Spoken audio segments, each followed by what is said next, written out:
job? What's the shot? Yeah, they recognize what I be doing on that social media. Yeah, that's where it's at. You gotta do that. I already know. Yeah. It's gonna pay off. That's why I say you gotta make sure you got him on the contract. Oh, I got him on the side. Yeah. You got to sign the contract. You can't make you what happened the last time? Yeah, that can't never happen again. Cause that'll mean you ain't learned the first one. Yeah. No, but they really want to sign with me. Yeah. So, hey, shout out to everybody, man. Peace, fam. Peace to the family. Let y'all roll in. Let everybody roll in. Y'all let me know what the reception sound like. Karma Serene. Well, Carm, I ain't seen you in a long time, Carm. Sources say that, other YouTube channels told you that you better not be seen over here with us anymore. But I still got love for you. I just want to throw that out there. That was sources say. I don't know how true that is. Shout out to Green Eyes P.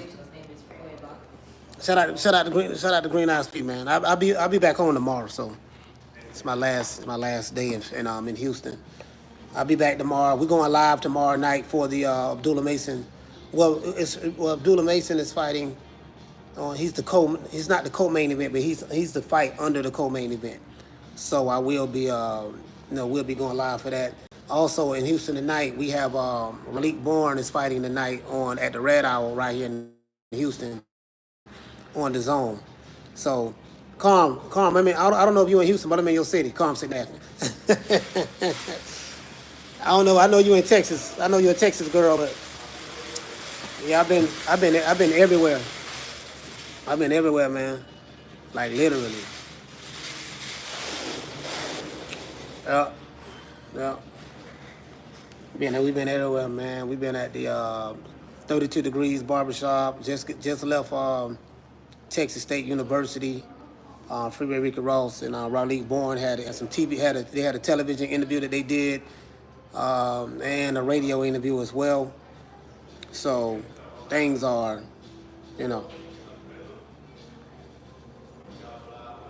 He said you heard about PBC partners with Turkey.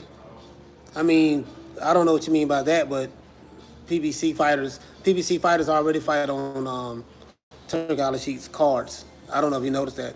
Esau Pitbull Cruz, Romero, El Rayo, quite a few of their fighters already fight on Turkey Al-Sheik cards. So I don't know if you knew that. Carm says your number the same? Yeah. My number the same. Carm. If you on Instagram, I'll reach out to you. My number the same. The 754 number. 754.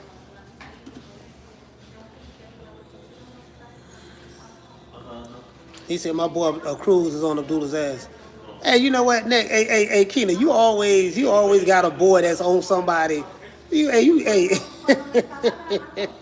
Yeah, my boy on this. Keena, you crazy. Hey, Keena, man. Hey. Keena always going against the grain, dog. Hey. Hey, Keena. Keena said, I got somebody for everybody. Hey, Keena, you showed up, dude, fam. Hey, Keena be like, yeah, boy, my boy Godzilla trying to see King Kong right now. King Kong don't want none of that Godzilla smoke. Megatron don't want none of that Optimus Prime smoke. I'm telling you. Vegeta don't want to have nothing to do. Vegeta don't want to have nothing to do with I just got your text. I just got your text. I just seen it pop up on the screen. You know who I'm talking about. Hey, damn it, Coach Ross, salute, fam.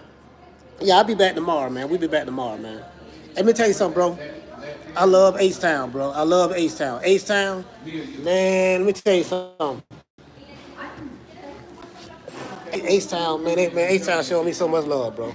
I wasn't able to hook up. With Rick Timms, man. And he was like literally, he said he was like 15 minutes away from me. But I did hook up with Miss Connie.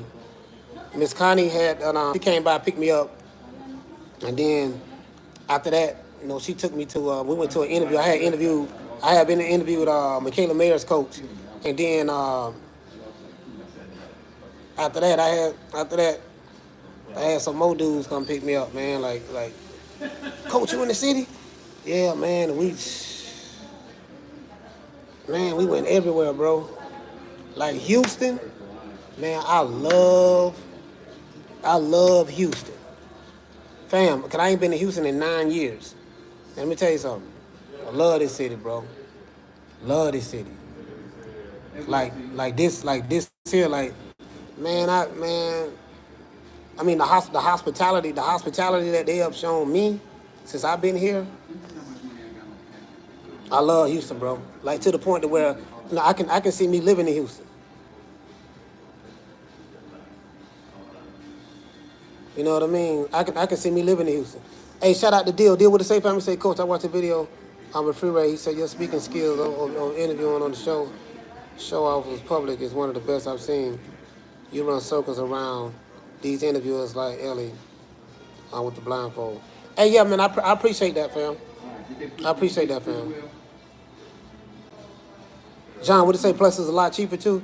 Yeah, but I love H-Town, bro. Listen, let me tell you something. I'm going to be coming back to Houston a lot. Y'all don't understand. Like these people, like the people in Houston, they some good people, bro. They are some good people. Literally.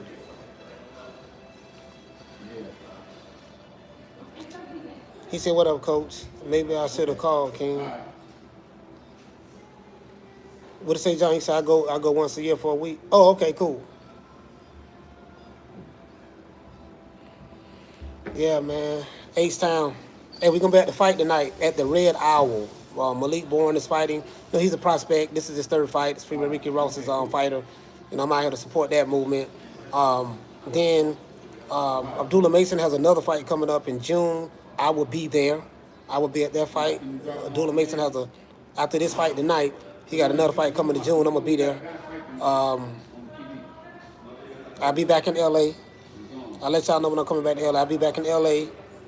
I'm trying to think where else. Let's see. L.A. I'm definitely coming back to Houston. Houston is just a 2.5-hour flight, from Tampa. You know, we both on the Gulf, pretty much for the most part, because my city is on the Gulf. But when you fly, you don't go across the water. When you fly, you kind of like ride up north around the state. Then you coming around the land. You know, you're going through Mississippi, Alabama. You know, like when you fly on a plane, you don't go across the ocean. What they do is they ride the coastal lines of the states up. And then when they enter Texas, they enter down the coastal line, passing through, the northern part of Texas, coming all the way down to Houston. So you're either going to come in at the Hobby, you're either going to come in at the Hobby, which is the south side, the Hobby Airport, or you're going to go to the George Bush, the IAH George Bush. So,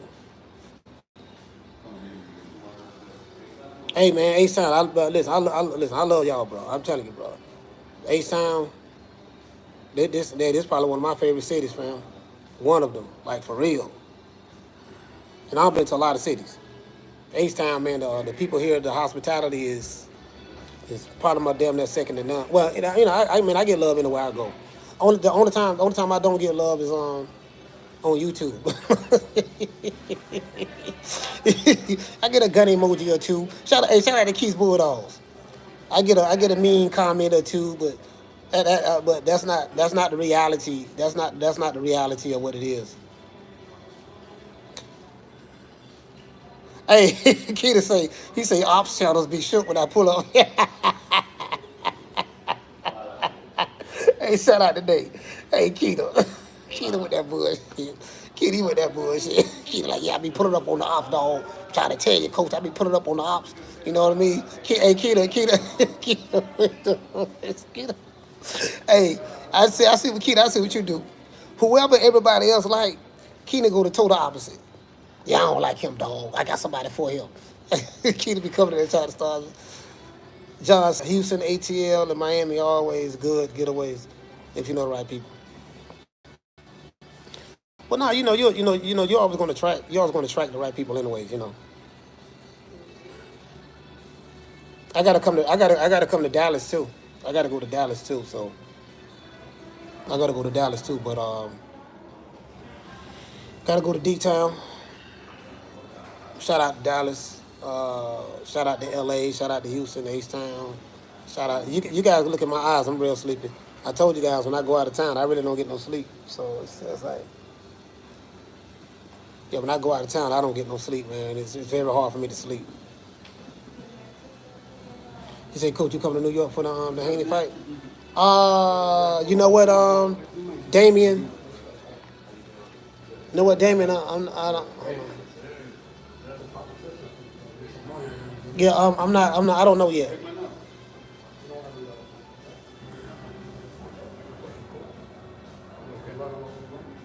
Yeah, I don't know yet. He said, Coach, you need to hit Kentucky Derby one time. It's an experience. Nay the Great, salute. He said, yo, Coach, we got that good out here too. Hey, you know what? I ain't gonna lie, dog. Like, I was supposed to hook up with Rick. If I'd have hooked up with Rick, I'm pretty sure Rick had that. Rick Timms, yeah, I'm pretty sure Rick Timms had that gas. He said, let me know you come back to LA. I would tap in for sure. Oh yeah, for sure, man. Hey, listen, I told y'all, bro. Like, listen. If I would have, any city I go in, I always tap in with my people, right? If I'm in your city, I'm gonna hit you up. If I'm in Dallas, I'm gonna hit you up. If I'm in Cincinnati, I'm gonna hit up Keith. If I'm in, I call Rick. Me and Rick spoke on the phone. Then Miss Sheila came by. Man, I ain't gonna lie, Miss Sheila is funny, bro. Like, she funny for real. Hey, bro, she had me crying laughing, bro. She had me, man. She is so funny, fam. Then I went to the boys. Hey, shout out to the boys over there at 32 Degrees Barbershop. 32 Degrees Barbershop in Houston, in H-Town. 32 Degrees. If y'all know where that shop at, y'all know, man. There's some good people over there, man. Shout out to Money. Dude named Money. He owned the barbershop. He was in the feds, but he got out and made a change in his life, and he's doing very, very well right now. Everybody in Houston showed me love. I'm saying, when I say everybody, I'm talking about Texas State University. I'm talking about the barbershops, like the restaurants, Trill Burgers, just everywhere. I'm talking about everywhere, literally. I ain't got, listen.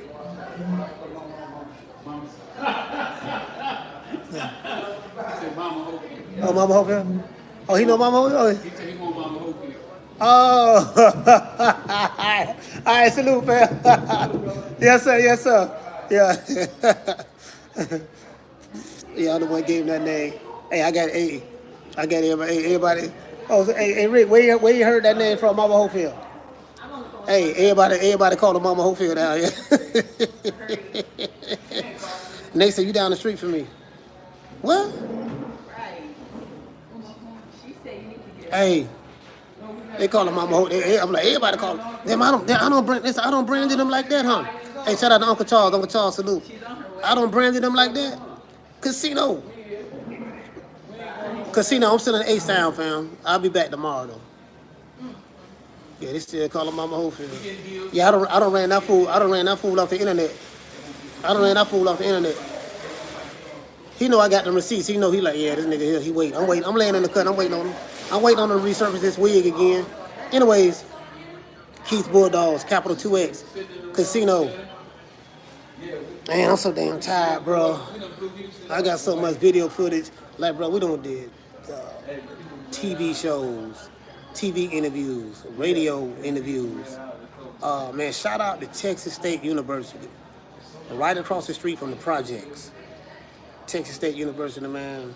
Shout out to them, man. Shout out to, man, bro. I can take the credit for that. Listen, I'm gonna blow. Oh yeah, shout out to Big Ant. Shout out to what's my man name? Urban Politics. Big Ant, the spokesman. Stay on your pivot at all times. I met Big Ant. He'll be at the Red Hour fight tonight. Y'all please come up and show out, man. Just show up, man, and just support the card. The Red Hour is very similar to. It's going to be on the Zone too, so you will be able to see it on the Zone. That Red Hour fight card is for up and coming fighters and mid tier fighters. Up, 90, I told you guys, 90-something% of boxing is like the working class fighters. So, I feel compelled to support those cards. I have to support them because some of our next big superstars or next good fighters or great fighters are going to come out of that. Every fighter came from that. Tank started out working the chitlin circuit like that. Shakur, Haney's, Abdullah Masons, Richardson Hitchens, Terrence Crawford's, Errol Spence, Deontay Wilder's, pretty much every fighter. And then of course you had the fighters that rise to the top, and become the superstars. But as I said before, there's only like a handful of top guys. It ain't a whole bunch of people making money like that in boxing. People like when people talk about boxing, they be like, yeah, man, boxing pay way more money. And I'm like, no, bro, you're looking at the top names. Anything other than the top names, them dudes ain't making no money like that, bro. I'm telling you, they not.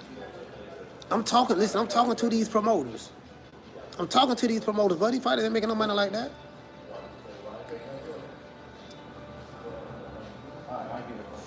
Yeah, man.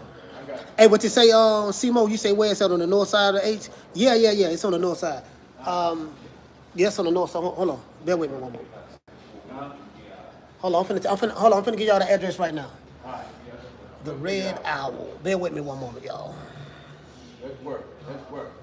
Red Owl. The Red Owl Arena. It's 12539 Perry Road, Houston, Texas. So that's where the fight gonna be at. Start at 7 o'clock. You know what? No, I gotta, black people. I know how we is. Start at 7 o'clock. We gonna get there by 8:39. 8:39 o'clock. Let's start at 6. Start at 6 o'clock. Y'all just get there. You know what I mean? But it's nice on the inside too, bro. It's real nice. But shout out to Urban Politics, man. Ant the spokesman, H-Town down, real nice dude. So yeah, the Red Owl is matter of fact, let me look and see.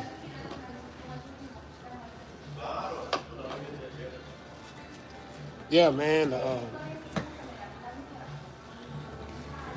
Yeah, man.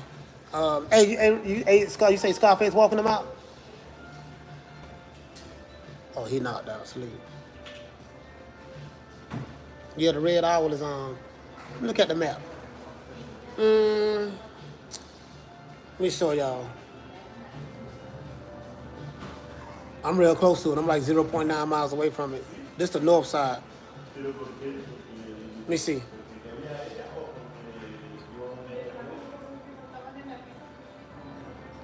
It's called the Owl's Nest South. The Owl's Nest. Yeah, it's off of Mills Road and Cypress Creek Parkway. No. It's off of what street this is? This is Perry Road and Mills. Yeah, Mills Road. It's right off of the Cypress Creek Expressway. It's right off of that. 19. What is it? 19. What did it say it was? The address was? What was the address? No, 12539 Perry Road. Perry Road. Perry. Yeah, man. So and Houston is big. I mean, everything is spread out, so it's spread out. Going from one side of town to another side of town, that's a task. Hey, what you say, Daniel Agnew? You say they think all boxers made Canelo and AJ salary. Facts. Listen, it ain't a bunch of Tanks or Errol Spencers running around. Errol Spence was getting money. Tank getting money. It ain't Terrence Crawford getting money. Wilder. Ain't too many people making what Canelo and Anthony Joshua making. Canelo, Anthony Joshua, Tyson Fury, Usyk. Yeah, they act like it's a bunch of them running around. I be telling people, I say, man, shit, man. Ain't no money like I'm trying to tell you, ain't nobody, they ain't making no cheese like that. And if you're an up and coming fighter, man, you damn near fighting for nothing in the beginning. For the most part. Keith's Bulldogs in the building, Casino Like Prayers. What to say, fam? He said, gotta support the small shows. Yeah, man, yeah, for sure. Hey, Casino, for sure, fam. For sure. I totally agree with you, brother. You know. Hey, Casino, I'm gonna hit you up when I come back to the ATL. I'll be coming back to the ATL because I got a sit down interview. These are the interviews I have set up. I have a sit down interview with the Normans. That's gonna be funny, especially B Norman Sr. Sit down interview with the Haneys.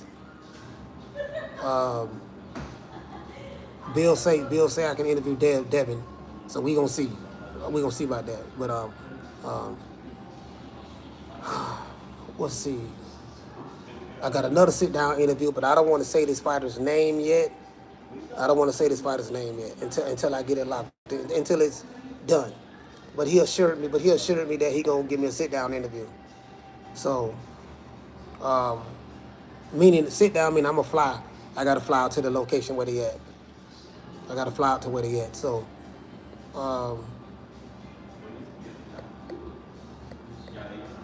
Abdullah Mason.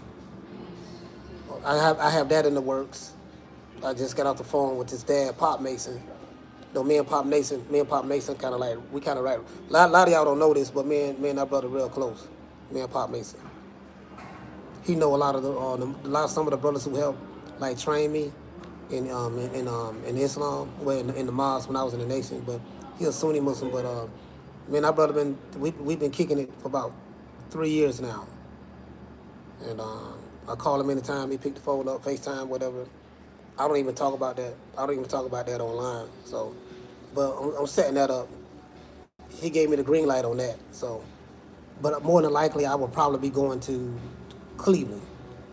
Because I think, they're from Cleveland. I'll be going to Cleveland, so. Shout out to the Nick and Nita Show. Nick and Nita Show, what's going on, fam? What did it say, fam? He say, is it young Kerr, Steven? Young Kerr, like Steve Kemp says? I don't know, fam. It's not him. It's not him. I don't think Shakur would do an interview with me anyways. I don't think he would. You know, I think he might. I don't know. He might still be mad about my criticism of him when he fought Abel De Los Santos. So, you know, some of these fighters are very, very sensitive. Very sensitive. Very. Y'all. Very sensitive. You could praise him. You could praise him 1,000 times. Yeah, y'all know me, man. Anybody get it with me. You know. It is what it is. He say, Coach, get an interview with Tank. Oh, that ain't gonna happen. But let me tell you something. That would have never happened in life. Tank is probably the most sensitive out of all of the fighters. He's one of them. Him and Shakur, definitely. Yeah, him and Shakur, definitely, yeah. Them two probably. I mean, we will see. You never say never, but I doubt it. It's just certain fighters, like, I don't see no PBC fighters ever interviewing with me. I don't see that happening. Like, y'all don't understand, like, there's a lot that go on in the background. PBC as a company and their fighters don't fuck with me. They don't fuck with me. Like, I've gotten phone calls. You know what I mean? So there's a lot of shit go on that I don't be telling y'all, but I don't care.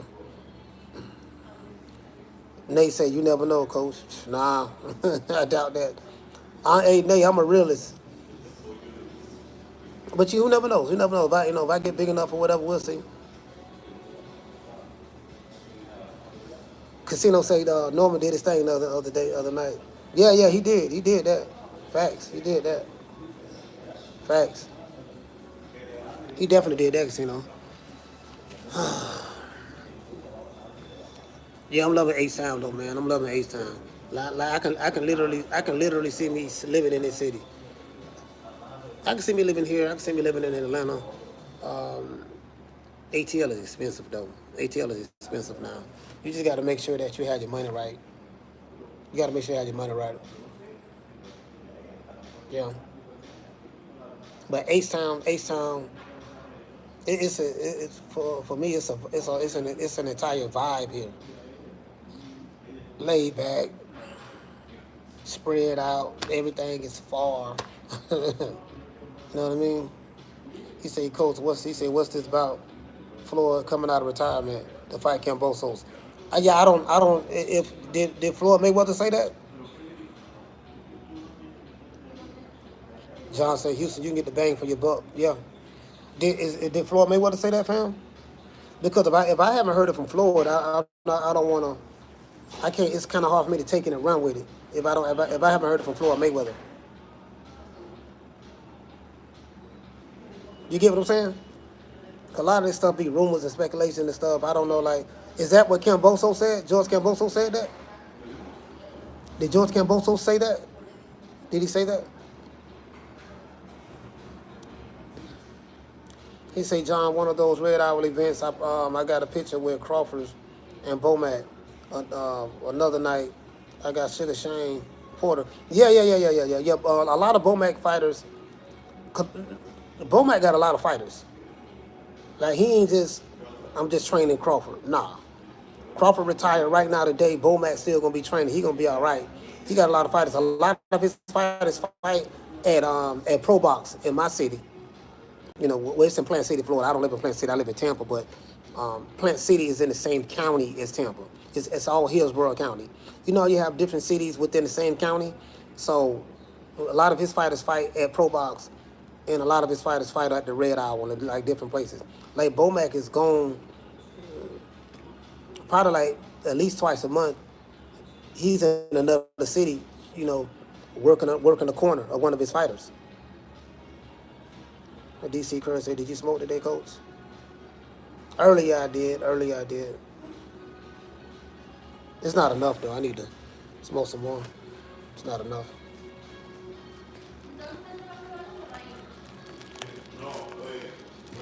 Me voy a fumar después.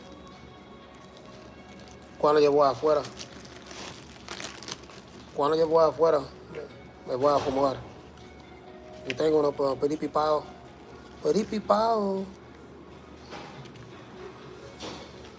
Yep, I got it right here.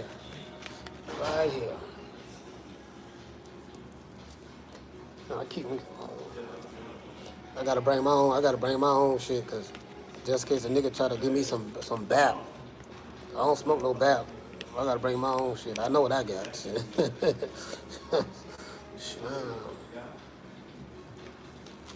I'll tell you, if I'd have hooked up with Rick, I was supposed to hook up with Rick Thames, but it was just. See, this the thing, right? Like when I come to different cities, and people I rock with, and know I'm in town. They know I'm in town. They be like, oh man, come on, man, I'm finna come pick you up. Let's go here, let's go there. Let's go to the strip club. Let's go do this. Let's go do that. Like, they just want to hang, you know. And I'm only here for like 4 days, so I'm gonna hang out with them. Hey, shout out to Keys. He say so you can get some sniggity snack.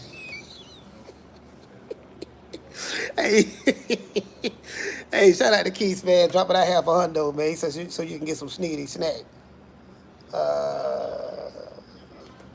The Martin said, I heard Bomac got some 168 prospects from Guatemala or Honduras.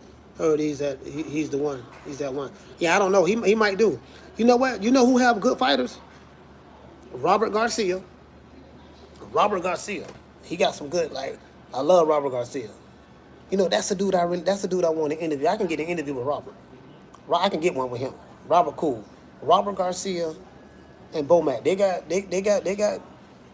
got like the blue collar fighters. You get what I'm saying? The blue collar fighters. They have those fighters. You know. Bomac on his grind though. I give him that. He on his grind. When I spoke to him, he said he got too many. He said he don't need no more fighters. He said I got too many fighters. Got too many fighters. So you got to do that. You got to do that, man. You're a trainer. You got to make sure that you just have more than that one top fighter. You know.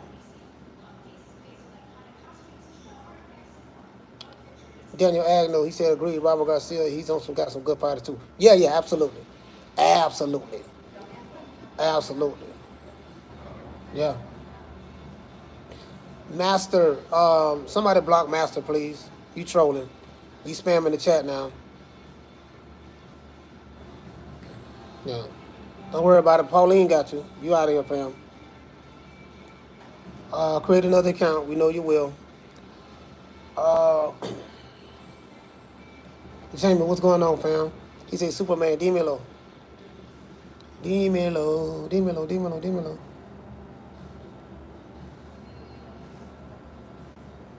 man. We're going to be deep tonight. We're going to be deep tonight.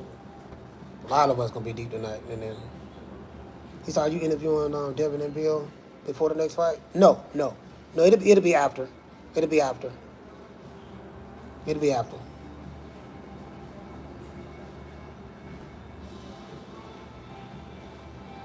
Somebody told me that they can get Shakur for me, but I ain't holding my breath on that.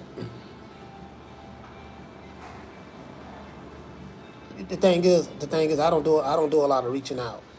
I don't. I probably should, but I don't. I don't do a lot of reaching out to do interviews. Cause my channel is not really built on that. My channel is built on us. You know what I mean? So, but I sprinkle some. I get some interviews. I get y'all some interviews. Yeah. Yeah, man. Shout out to Pauline got another one. Pauline got another one. Shout out to Justin. What did he say? He said they be coming to you, coach. Yeah. They will. See, this is the thing, right? See, this how you do it in anything in life, right? Once you build up your profile, invest in you and build your profile, build yourself up, then guess what? It's all gonna come to you. Don't try to. Hey, shout out to Maddie. Shout out to Maddie Ice Sports TV. Salute to you, fam. Yeah, you don't try to build. You don't try to build off of like, okay, I'm affiliated with this dude. I'm affiliated with that guy. You don't want to get built up off affiliation. You want to get built off of people just genuinely rocking with you. It has to be something about you that they rock with. You get what I'm saying? And that's what it is. So that's how I see it.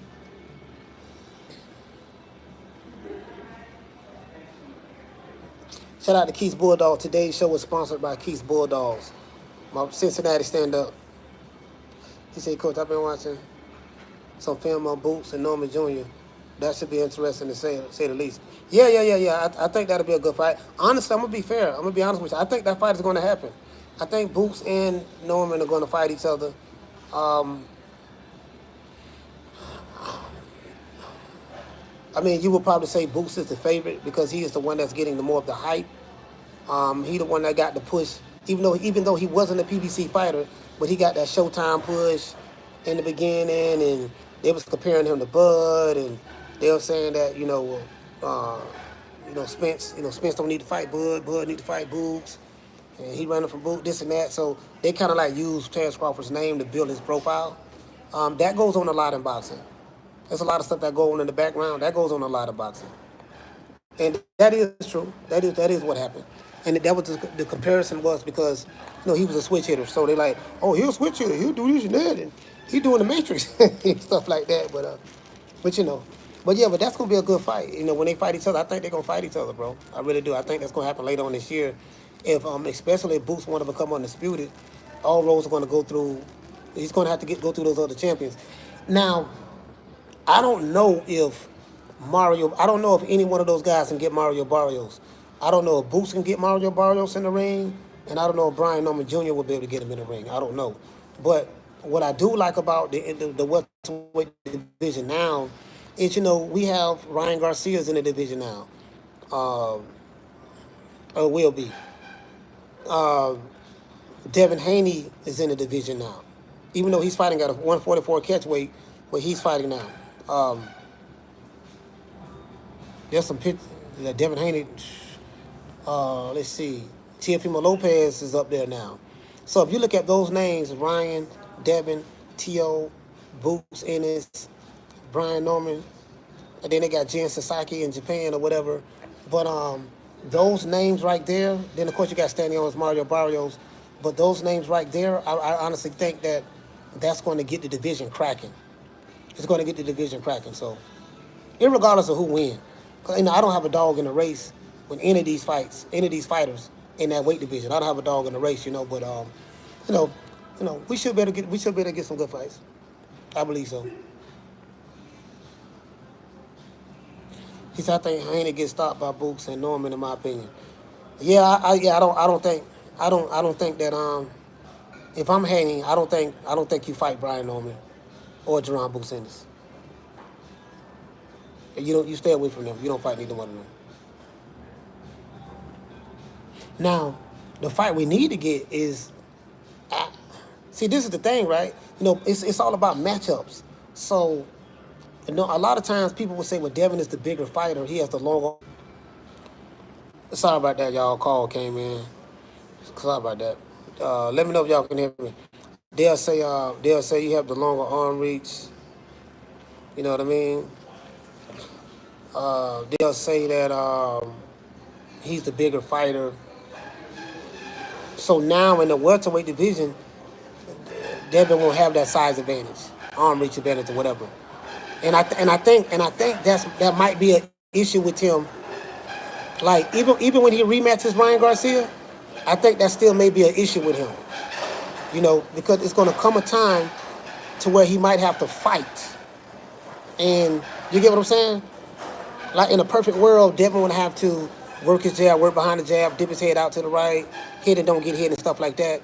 So when I was interviewing Brian Norman Sr., he gave his opinion. It was his opinion. He said, in my opinion, and he said, this ain't no shade. He said, I love Bill Haney. I love Devin. He said, but in my opinion, Devin Haney, out of the fighters who moved up to the welterweight division, and he said this in an interview. This ain't nothing what he said behind closed doors. He said it in that interview that I dropped. He said, I think Devin is the weaker of the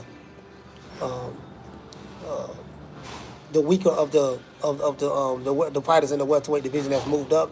He said, I think that so I don't know. Devin Haney, I don't know if you guys know, but Dev has been working with, he's been working. I know the trainer. I know who's been training him for this fight. This fight he got coming up, I know who's been training him. But I'm not allowed to say yet. I'm not allowed to say yet who's been training him. But the guy who trained him, I give you guys a hint. The guy who's training Devin Haney right now, transforming his body, getting him right, I give you a hint. He fought Oscar De La Hoya twice. He moved up from 135 to 147, and he beat Oscar De La Hoya twice.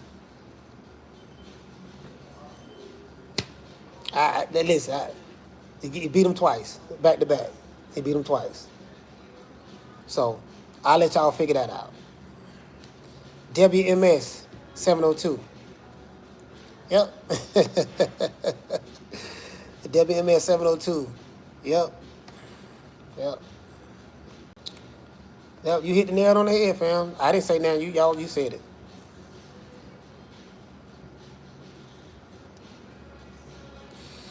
Yep. Sugar Shane training him. Sugar Shane Mosley training him.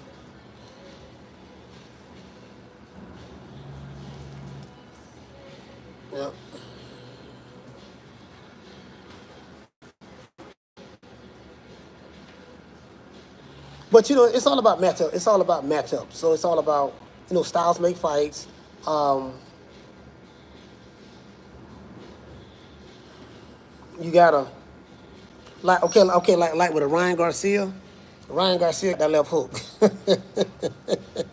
He got that left hook. You get what I'm saying? And he throw it quick. He got the left hook and the right cross.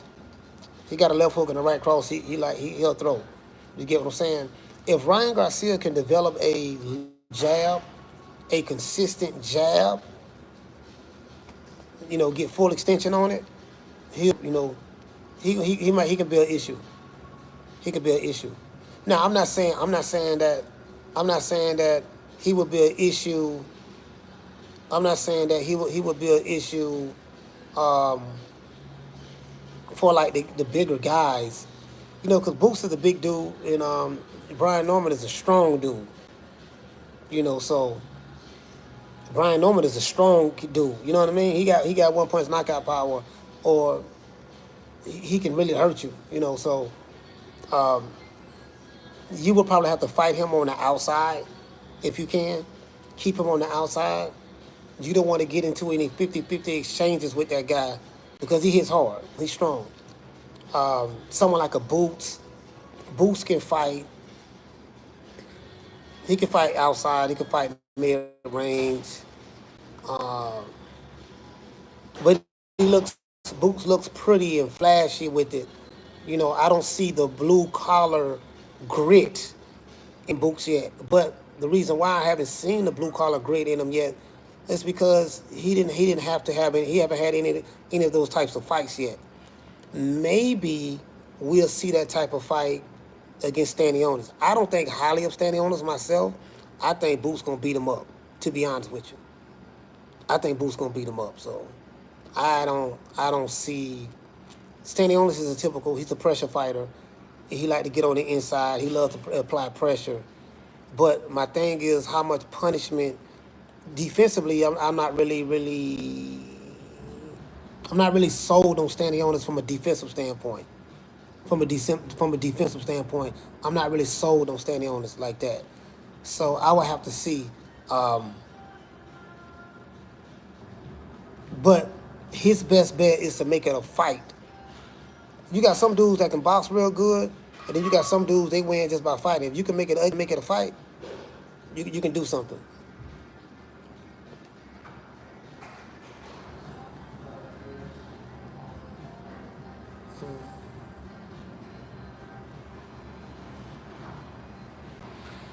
Shout out to Matty Ice Sports TV. Salute, fam. I saw what you read.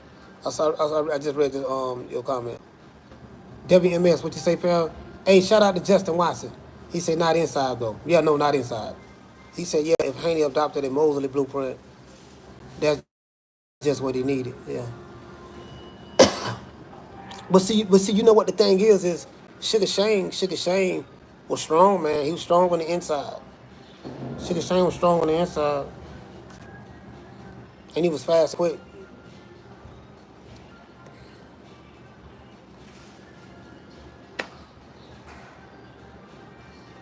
Yeah. He's fast and quick, so I really don't know. But working with Sugar Shane Mosley is good though. That's a good thing. I mean, it can't hurt.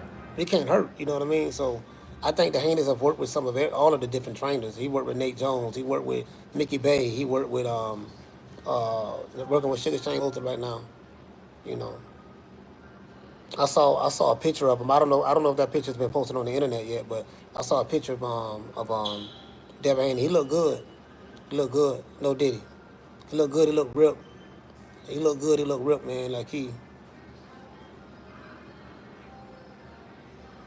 Yeah. He say Shane is a drunk nowadays. Says who? Yeah, you the first person I ever heard say that. He's the first person I ever heard say that. He said, Coach Port Rowley said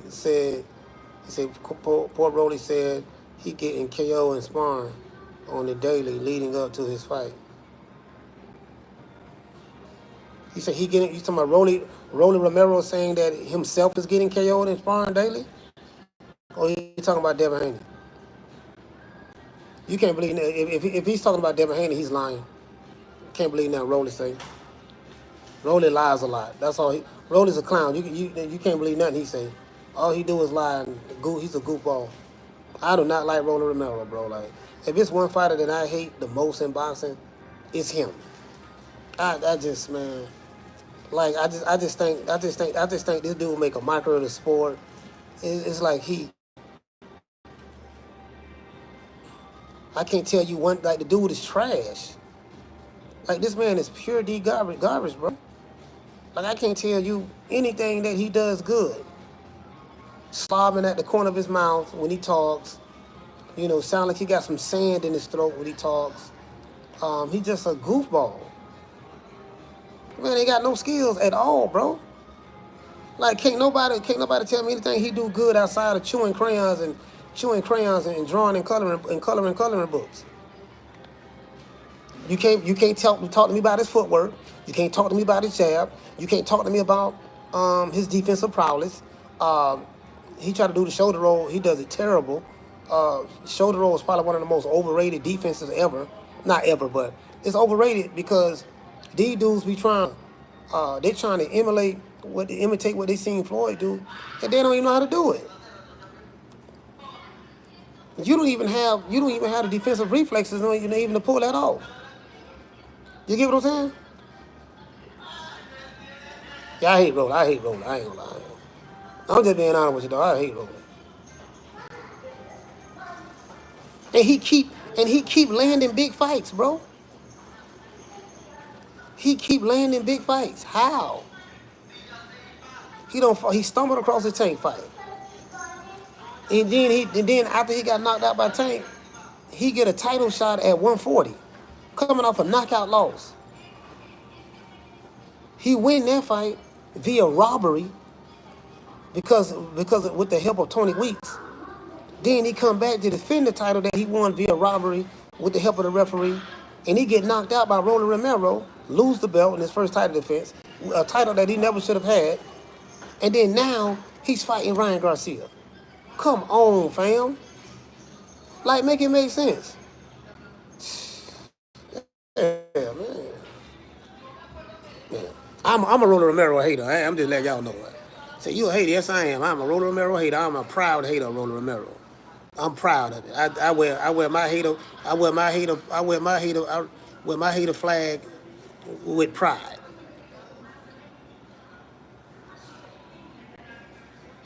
Hey, Green Eyes, don't share the store link anymore.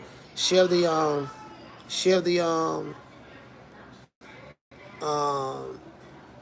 channel, the other channel. Share the membership link. The membership link.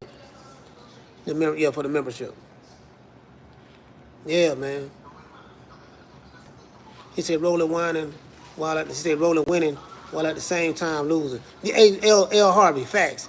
The man winning, man, like, well, you know what? It depends, because I don't think he ain't getting a whole lot of money. You know, he got that PPC contract, so, and you know, he's slow. Rolling, it ain't like Rolly, like one of the top guys. He not Tank or Arrow or Spence, or he ain't one of those guys, so, you know, he's slow. Roller's slow. They probably got 95% of his money. They probably got 95% of his money in we took 95% of your money, dog. We got you in escrow. 95% of your money rolled up in some junk bonds. Don't worry about it. Take this fool got in this coloring book and this box of crayons. You get what I'm saying? And that's payment enough. Hey, look here. Hey, shout out to Ready to Rumble. He say, but coach, Rolly comes with big 152 pack of crayons.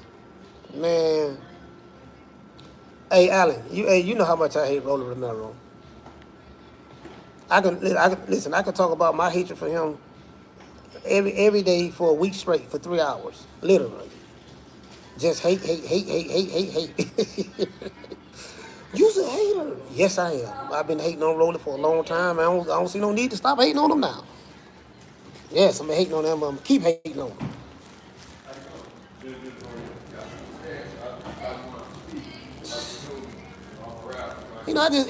I hate to see trash. I just hate to see trash get opportunity after opportunity when you got some real fighters out there that should be getting those opportunities, fam. You got some real fighters out there that should be getting that opportunity. Trash after trash. DC said Coach sounded like great. Facts. Hey, what you say? They say, why you hate him so much, Coach? You know why I hate him so much? Ellie sucker nigga nutsack. Ellie sucker nigga nutsack is the reason why I hate that dude so much, bro. It's him. And you know how I feel about Ellie. Like, you know I can't stand him, bro. Like, I got a deep-rooted, seated hate for him. And it's he be interviewing this dude. Hey, Rolly, look, you a superstar, Rolly. Look how popular you are. You know, everybody loves you. You know, you a star. And he like, yes, Rolly. Yes, Ellie, I am. I'm a star. All that stuff there, right? And I'm like, he lying to he hyping this man up. And it just made me, just the way he was gobbling Rolly up. How do you gobble up Rolly Romero? Make it make sense. Lying to this man, telling him he's a star. People love him. Well, love him. That man ain't no damn star. They laughing at him. So when I saw Ellie hyping Rolly up, that what made me hate Rolly even more. You know what, Nay? That's what made me hate him. It's Ellie. Ellie made me hate him. Ellie made me hate him. Hey, Nay, you know how Ellie be. Yeah, he be eating up Tank Davis. Okay, but at least Tank can fight. At least Tank can fight. At least Tank good. So I'm like, okay, he eating Tank up, but all right, whatever. But what's his excuse for eating Rolly up? Sitting there lying to this man. You get what I'm saying? Look like somebody finna get blocked again. We all create another account. We know you will. Shout out to the Cardenas. Cardenas, what's going on, fam? He said we need to call them Sir Knee Pads. Yeah, Sir Knee Pads. Yeah. He said Booger Ray be eating Rolly too. Nah, but you know what though, Jermaine? Booger Ray is promoting his fighter. And see, Booger Ray say he liked Rolly because Rolly is the only one that calls him and check on him and see if he all right. So Booger Ray and Rolly have a personal relationship. And he was a Mayweather Promotions fighter. I honestly think that Booger Ray Leonard signed Rolly to Mayweather. I think he the one that signed him. I'm not sure about that, but I think he did. So I get that angle. And then Booger Ray probably making money off of Rolly. He probably making money off of Rolly too. You get what I'm saying? So I get that. I get him. What's Ellie's excuse? So who you got? Eubanks or Ben? I don't know. That's a good question. That's a good question. That's a good question. For who I got? Ellie or Ben? I think that's a good question. Hey Rick, what's going on, fam? He say, Rick, what's going on? He say, I'm gonna pull up to the fight. What time is Raleigh? And Rick walking out. Hey Rick, no, not you. I'm talking about another Rick. Rick Tales, get there by 6:30. By 6:30. Because I think you know what he's a prospect. Tim's, he's a prospect, so I think I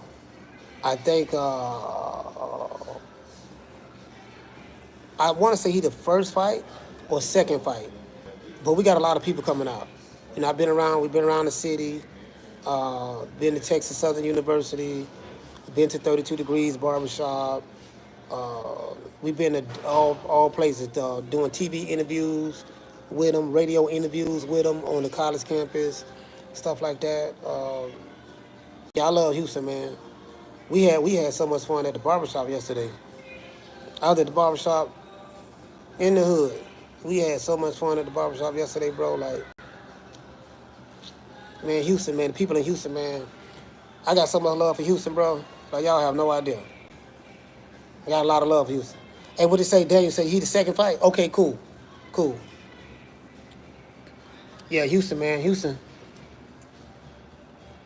a hell of a city. Let's see. It's at the Red Owl. So if y'all don't know, this where the fight is at. Oh, you know what? Y'all probably can't see it. Let's do this.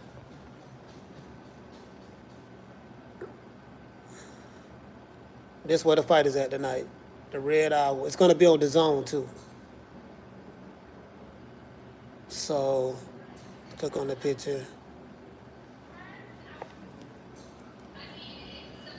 That's it right there. The Red Owl Boxing. That's where, if you're in Houston, if you're in H-Town, man, y'all pull up, man. Pull up H-Town. And my main man from Urban Politics, and the spokesman gonna be there. Big Ant gonna be there. Quite a few, we got a lot of people coming out, man. Got a lot of people coming out, man. They coming just to see Raleigh, to be honest with you. Shout out to Rick. Rick did doing a lot of good promotion for the brother.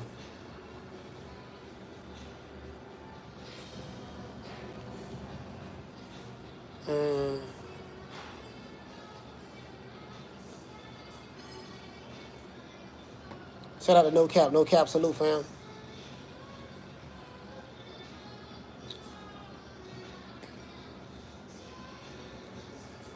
Yeah, man.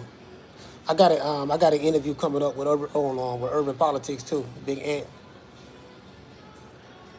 You know, I'm working on that. But Big Ant, a nice dude, man. I told y'all I watch everybody. I watch more non-boxing content than probably boxing content. To be fair, I watch some good boxing content, but I watch Urban Politics. I watch Cut to the Chase. I watch Hassan Campbell. I watch Get It Radio. I watch Say Cheese TV. I watch Say No to Skull. I watch Boss Talk Radio. I watch podcasts from the divested movement. I watch all I watch is YouTube, so I don't even watch TV, bro. Like when I say TV, I mean like conventional television stations or cable. Nah, I just watch YouTube. To be honest with you. Shout out to Ali, man. Ali, salute, fam. He said, "What about Anger Man?" I watch him too. I watch Anger Man. As a matter of fact, I'm a member. I'm a member of his one. I signed up for a membership. You know, support. Shout out to the one, Mr. Ham. Then I didn't think I was gonna meet Big Ant.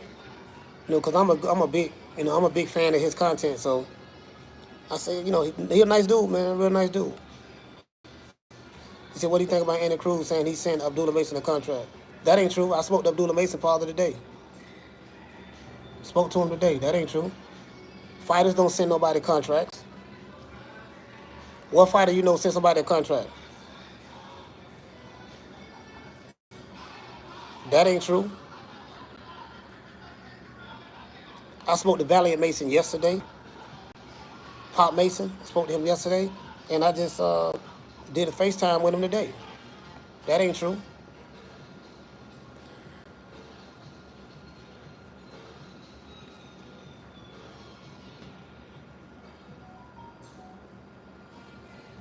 I mean, Andy Cruz got what, 7 fights? How he got 7 fights sending somebody a contract? People believe anything. Shout out to Damian Bennett. He say same. I told my kids last week, I'm killing all of those damn subscriptions because I'm only watching YouTube all day. hey, Damian. Yeah, I got rid of my cable, man. I don't even use cable, bro. Like, what I'm paying for cable for?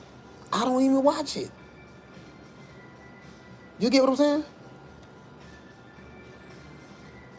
Yeah, but the Andy Cruz, yeah, man. I sent Abdullah Mason the contract. You're a fighter. What fighter you know sending somebody a contract? You got 7 fights. Come on, fam. I ain't sending nobody no damn. I mean, but I got a good relationship with Abdullah Mason dad. I'm telling you what I know. That ain't true. Shout out to Andy Cruz promote is what? His promoter is what? Eddie Hearn. Eddie Hearn would be the one to do that. That ain't true for him. Shout out to he said Roller reminds me of the movie Something About Mary. Remember, Coach, when the retarded kid, the Mongo, with the earmuffs running on a clothesline like a dog. Yeah, I remember that. Shout out to Alan Maddox, man, for the quarter of a dub.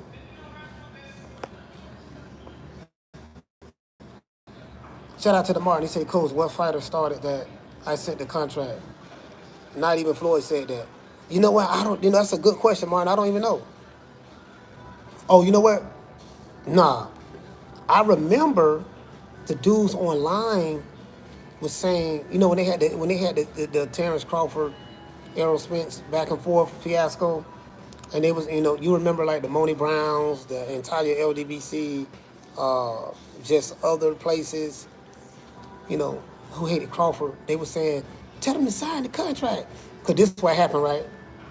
Errol Spence tweeted a Mike Tyson video. It was a Mike Tyson video. He say, sign the contract, big boy. So everybody took that and ran with it. Yeah, man, Errol Spence said, boy, the contract. He sent him a contract. He ain't signed it. He ducking this and that. So that's from what I remember. That's from what I remember, that part. So. And then they started the 60-40, 70-30, 80-20, take whatever we give you. But which fighter that came out and said I sent the contract, I don't know. But I remember that aspect of it. Now, you know what? No. Deontay Wilder. You remember when Deontay Wilder, when he said, yeah, we sent Eddie, we sent Anthony Joshua and them at on contract for $50 million to fight me. We sent that, and I told him he had 24 hours to respond back. You remember that? Y'all remember that? When Wilder say, yeah, see, the man ducking me to this day. I see. Listen. He said he sent the man a contract email. I sent it to Eddie Hearn, and I told him he had 24 hours to sign it. He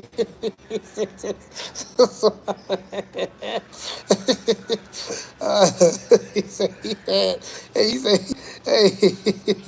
hey, yeah, dog, you got 24 hours to sign it. Don't let no lawyer read it or nothing. Just sign it. So it was this, man, bro. You know what? And I think a lot of like the boxing fans online, they took all that and ran with it too. Hey, Daniel say Wilder was full of shit. Hey, L. Harvey say Wilder got some classic sound bites. Facts. You ain't just sit here, you know what I'm talking about? Hey, shout out to Miss Black Panther. You know what I'm talking about. You all know what I'm talking about, man. What he says we don't believe. When have you ever seen him knock somebody out? He never. He say, I'm a more different. See, he say, I ain't like nobody else. You want to know why? I'm a more different. He say, what he say? I'm a more different. I'm a different. What he say? He said, I'm a more different. I think he said, I ain't like nobody else. I'm a different. What kind of Alabama? You know what I mean? He said, I'm a different. I'm like, man, oh my God. Oh, nigga sound like we was in the goddamn fields or something, man. I was so embarrassed. I was like, oh man. I ain't gonna nah, it was funny though. It was funny. You know what though? I missed that though. I missed that. Like that Wilder gone, dog. To this day.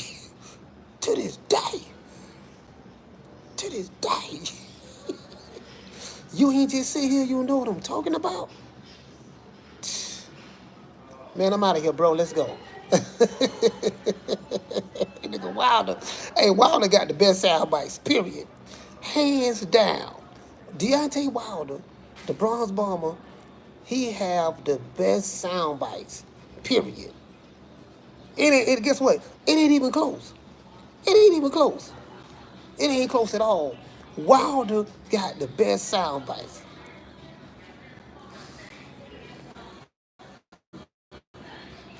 He said, what'd you say? He said, I know now we got Joshua Gonda Wilder. You know what? They still need to fight each other. And what you say, they say, don't everybody believe in Google? Go Google this shit.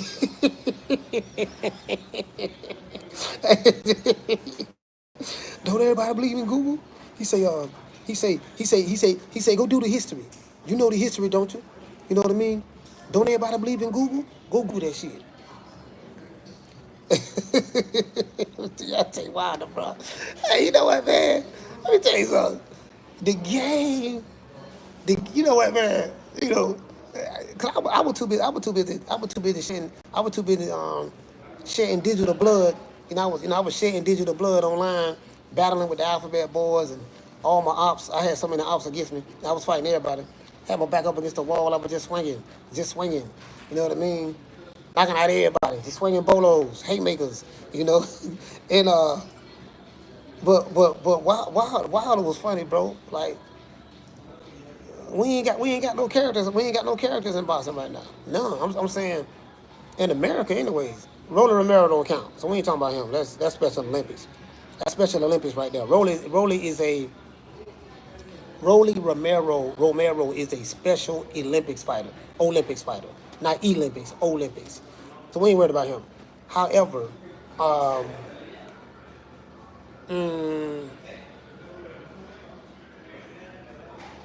yeah, we don't have any characters. You know, that's why I like the boxing dads so much. I like to see the boxing dads talking trash. I like to see Bill Haney talk trash. I like to see Brian Norman Sr. talk trash. I like to see Teofimo Sr. talk trash. I like to see the boxing dads talk trash. I know some of y'all don't like it. I love it. You know, it gives me something to talk about.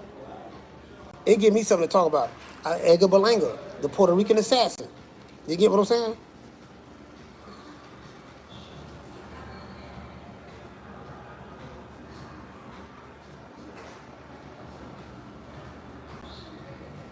What? Hold on, y'all.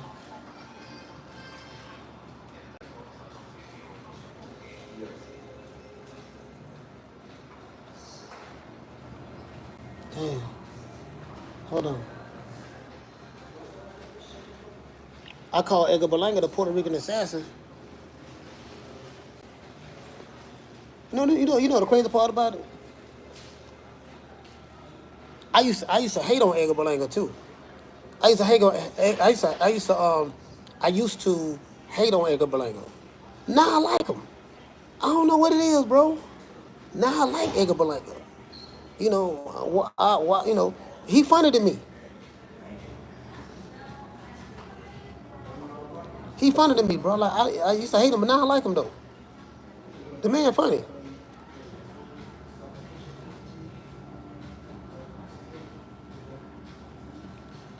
And shout out to Ali. Ali say he said Roland ain't that lead paint off the walls when he was a kid. He said he ate it, yeah. Yeah. He said Berlanga is a calm Wilder. Yeah, man, Edgar Berlanga funny, bro. I like him. I have a tendency to cling on to the characters. He say Blair Cobb. Blair Cobb. The most exciting man in boxing. Woo! I'm like, man, you know what? That would be funny if it was believable. The fact of the matter remains, Blair Cobb is not the most exciting man in boxing. I mean, he's not. Hey, see, Bond Squad, we back in the game. Man, they got Wilder, man. Wilder fighting at the Red Hour. They got Wilder fighting at the Red Hour, man. Come on, pal. Wilder, man. Come on, man. We got it. Hey, you know, we got to get the Bond Squad back, man. We got to get the Bond Squad back. You know, listen, this is what we got to do, right? We got to do something different. I'm going to tell Wilder, I'm going to say, look, fam, You gotta get rid of the butter biscuits. The butter biscuits what caused you to lose, dog. Like them dudes bad luck. I've been telling anybody who would listen, anybody who they hitch they wagon on to lose. So what we got to do, if you wanna reclaim Zamunda, what we gonna have to do, we gotta get rid of the butter biscuits. We get rid of the butter biscuits, you're gonna drop all that butter biscuit weight. Then you're gonna be able to take it to the next level. You dig? They got Wilder, the dude Wilder fight next. You know, this is the thing that get me right. The dude that Wilder is fighting next. The only problem I have with that fight, I don't think Wilder, from a skill standpoint, has fallen off that far down the totem pole. Now, he don't fell off now. However, fighting a number 283 ranked opponent, this guy that Wilder is fighting next in Wichita, Kansas, at Wichita State University, this guy has a world ranking of 283. I think Wilder at least should be fighting someone in the top 50, at least top 20. He could do top 20. He could fight the number 19th or 20th ranked fighter. So for him to be fighting a guy that low down the totem pole, at this point in his career, after making big money fights against Tyson Fury, he got paid some good money fighting Joseph Parker and Zhilei Zhang. It's like the boxing world is saying, and his team is saying, look, dude, you lost 4 of your last 5 fights. 3 of your last 5 fights, you've lost by knockout. You had 3 fights with Tyson Fury, a fight with Zhilei Zhang, and a fight with Joseph Parker. Those 5, right? No, my bad. No. 2 fights, his last 2 fights with Fury. Then he came back and he beat Robert Helenius, so that's 3. Then he fought Joseph Parker and Zhilei Zhang. That's 4 and 5. That's 5.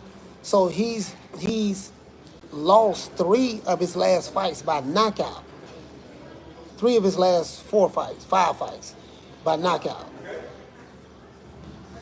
2 from Fury, 1 from Zhilei Zhang. He went the distance with Joseph Parker, and he knocked out Robert Helenius. So I think that Malik Scott. Oh, he got to get rid of Malik Scott. Malik Scott too. He got Malik Scott over there. So I think that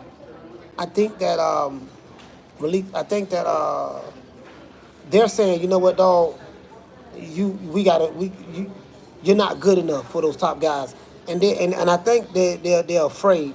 I got a show that I'm gonna do next week. on that. So shout out to my brother Ali, man. Shout out to Boxing Guru. So what you say, Jamie? You say Wilder a rich man today. I advise him. What's going on, brother? Oh, y'all just got back, huh? Yeah. You want some water, right? Yes, sir. I'm sitting there doing a live. Oh, you ready? Yeah, thank you, brother. Yeah, shout out to Coach Malachi, man. The best in the business. Y'all Yeah, better get ready. Hold on, I'm afraid. If you ain't ready, you better get ready. If you ain't with it, you better get with it. Yeah, man. Yeah, man. Doggone. He say, coach. He say, he can't teach an old dog new tricks. Yeah. Why he ain't going upstairs? Oh, Rick. Yeah, you know Rick. He tired. He gets some good rest right now. I don't know why he ain't going upstairs. All right. Yeah. Yeah. So my thing is, I don't like. Maybe they know something I don't know, but I don't think he fell off that much. Like he don't fell off. But that dude, listen, Wilder gonna knock that dude out in the first round. That dude going to sleep. You can believe that. Wilder gonna put it this way. If Wilder, he did look at him. If Wilder, let me tell you something. If Wilder don't knock this dude out in the first round, he really fell off. I'm like, damn, dog. Like, I'm riding with Wilder though. I'm riding with Wilder.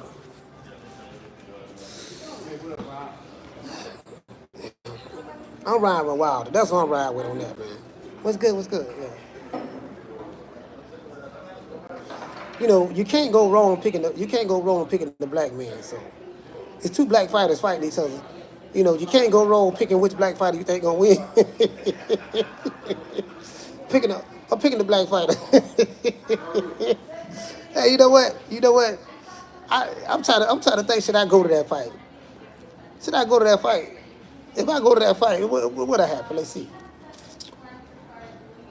If I go to that fight, Wilder will probably see me.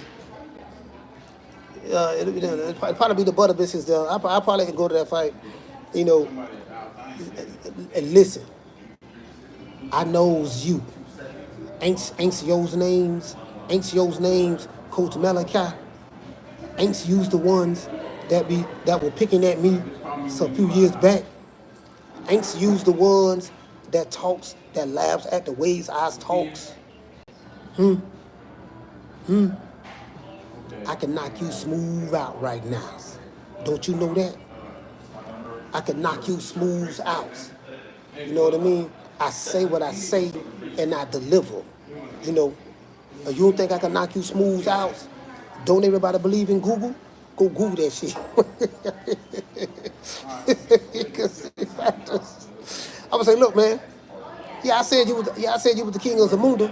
I did say that, but look, you had these fools online putting up on me, sending me this. Yeah, well, it ain't working. When he changed, he probably changed it when you got that kid. Oh no, I don't. Why he changed it? They don't need to change it. They should just. I know, but when I did it, it was. Yeah, we're doing the same to me. Yeah. Yeah, that one. Yeah. Let me get that one there. So that one ain't working there. Yeah, so you get what I'm saying? Yes, Oz remembers use.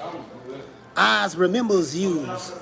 Use the ones that be using my sound, my voice on your show. I knows who you is. I sent Joey Scott over there told you to chill out, because we were gonna put hands and foots on yous.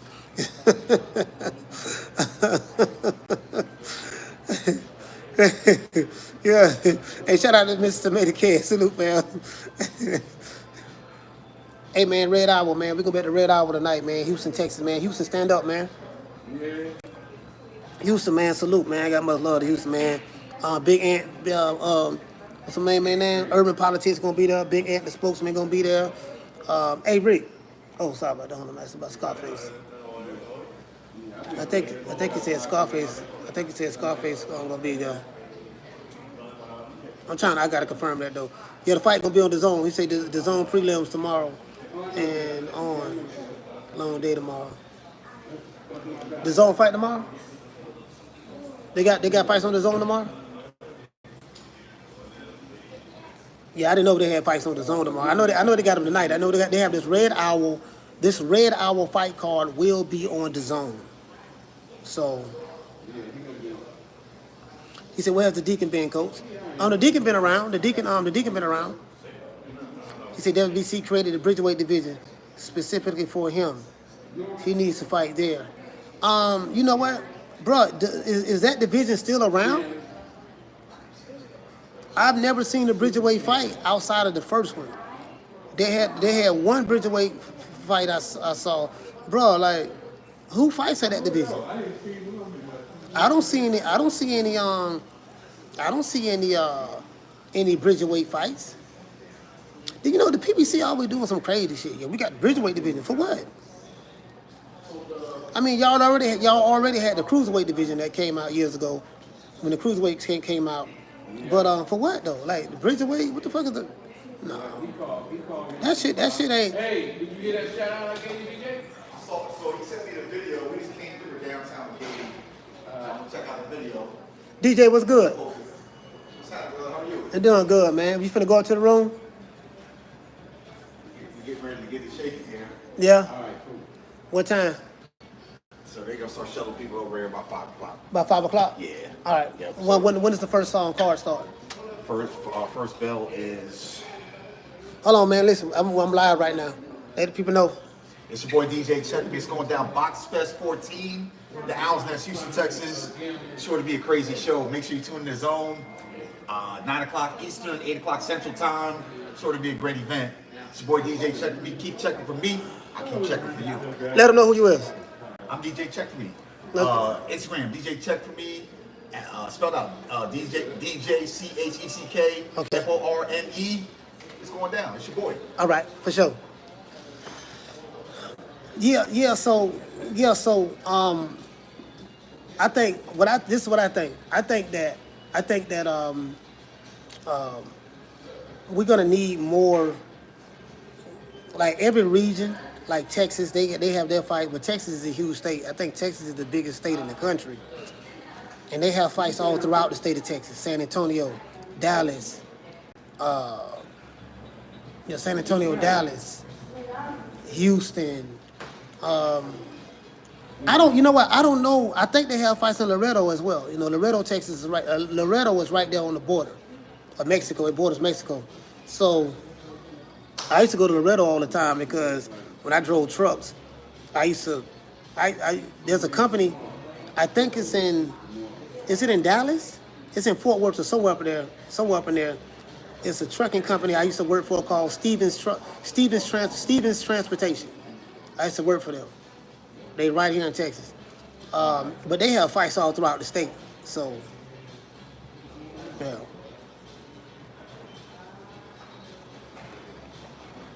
Shout out to Jamie. Salute, fam. John in the building. He said Wilder could revive his career at Bridgerweight. Yeah, but Bridgerweight is not even I don't think nobody even watches it though, fam. Like who talks about Bridgerweight? You get what I'm saying? Like who talks about Bridgerweight? I get what you're saying, Martin. But you said you think the WBA has made the Bridgerweight too? Yeah, that's crazy.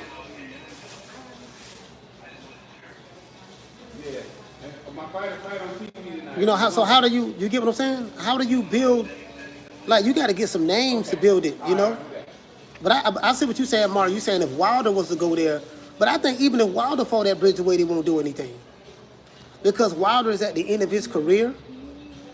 And I just saw an interview with Wilder. Somebody said that Wilder is washed.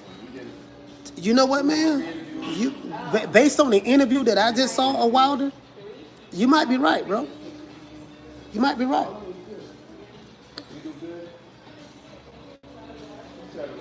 You might be right, bro. Like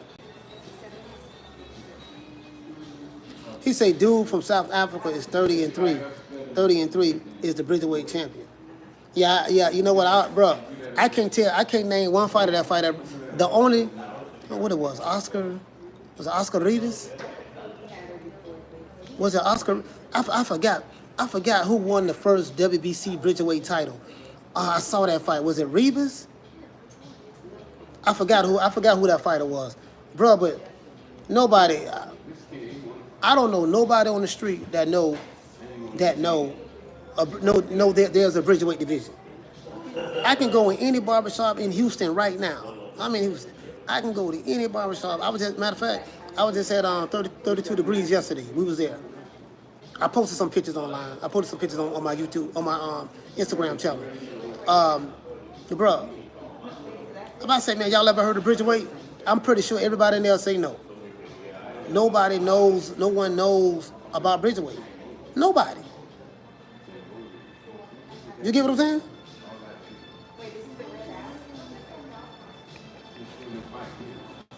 Would you say boss dad say Wilder 39 years old with no skills coming off a KO loss? Yeah. You look at Nate. Nate say, what weight is that? See what I'm saying? Wait, Nate don't even know what weight it is. You get what I'm saying? So, it's too late in the game to be trying to create a whole nother division now. It's too late in the game, bro. Shout out to Jamie. It's too late in the game to be trying to create a whole nother weight division now. The Bridgerweight has been around what? I think the PBC not PBC. I think the WBC created the Bridgerweight division. I want to say 3 years ago, either 3 or 4 years ago. It ain't been around that long. How many Bridgerweight fights you saw on television? How many?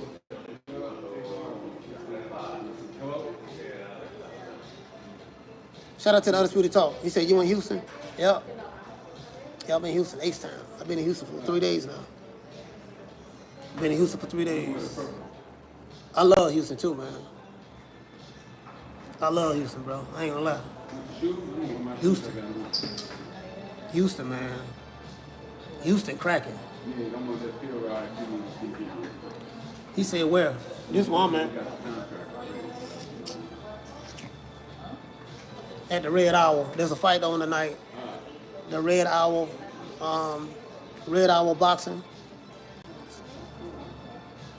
Slide through. If you in Houston, I'll slide through. Fight come on tonight. And I'll be there about 7. Probably be there about 7, something like that. No, I'll be there before that because we gotta take the fighter. We gotta take the fighter. He gotta get there early. He gotta get there by the promoter. Just said that's the matchmaker. The matchmaker just said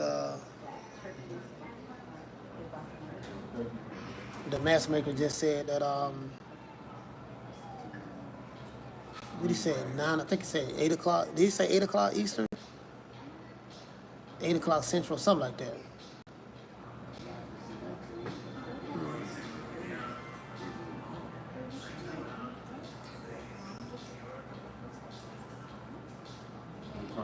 Yeah, Bridgerweight is a joke.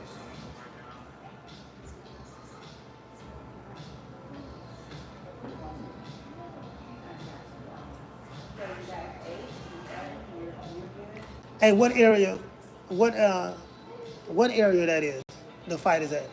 What's that area called where the fight is at? Like what part of town that's called?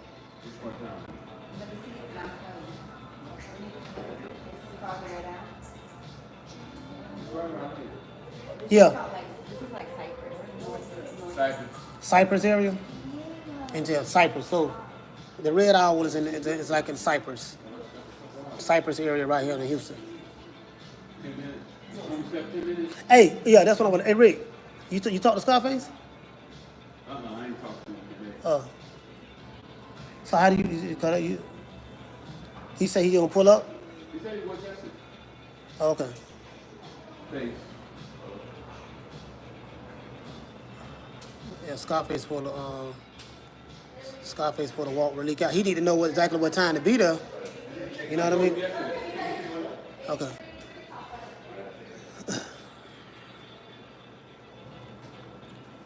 Yeah, Simo say the northwest area. Yeah, it's the northwest area.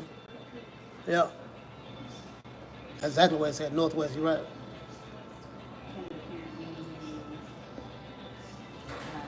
He said, Coach got a Newport behind us here. Nah, you know I don't smoke no Newport. You know what this is. Hey, Ali, you know what this is. No, I was going to shoot you that address. You shot it to him yesterday. All right, I got you. You know I love you. You know I love you like a fat girl loves cake. All right. Hey, you told her what time to be there? I'm gonna tell you when to text. You know you shot him the address yesterday. I said, yeah, look, listen. Click on it and look at the text message. I sent you the address and you shot it. Yeah, we did. I'm gonna shoot it to him again. Yeah, shoot it to him again, yeah. I think I sent the address to your phone and when I had it. Yeah.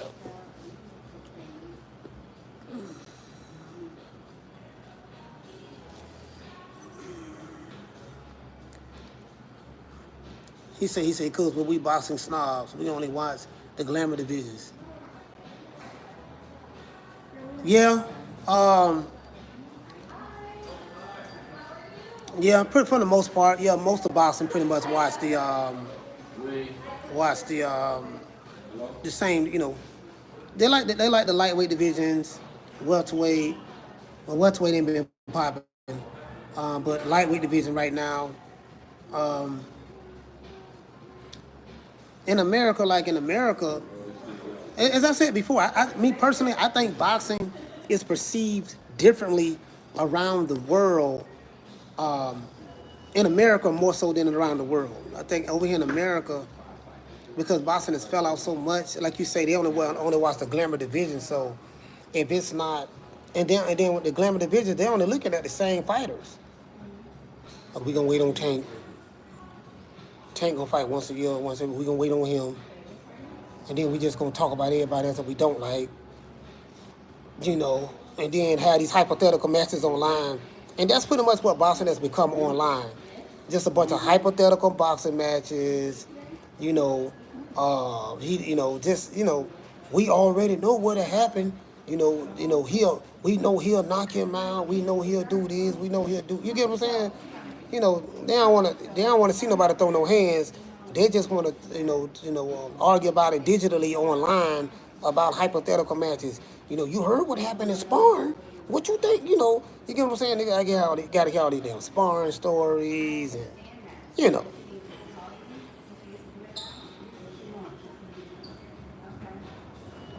He said, "How Scarface doing?" Scarface he doing good. He's doing pretty good after the surgery. So he doing good after the surgery. He said, "Coach, should we have faith in Richard Torres?" I mean, why not? I mean, you gotta give him a chance. You gotta give Richard Torres a chance to see. You get what I'm saying?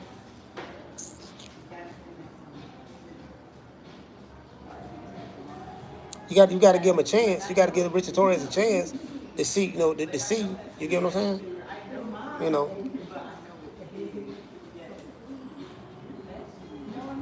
Mason, what's going on? Who is that? Is that Mason from Flint?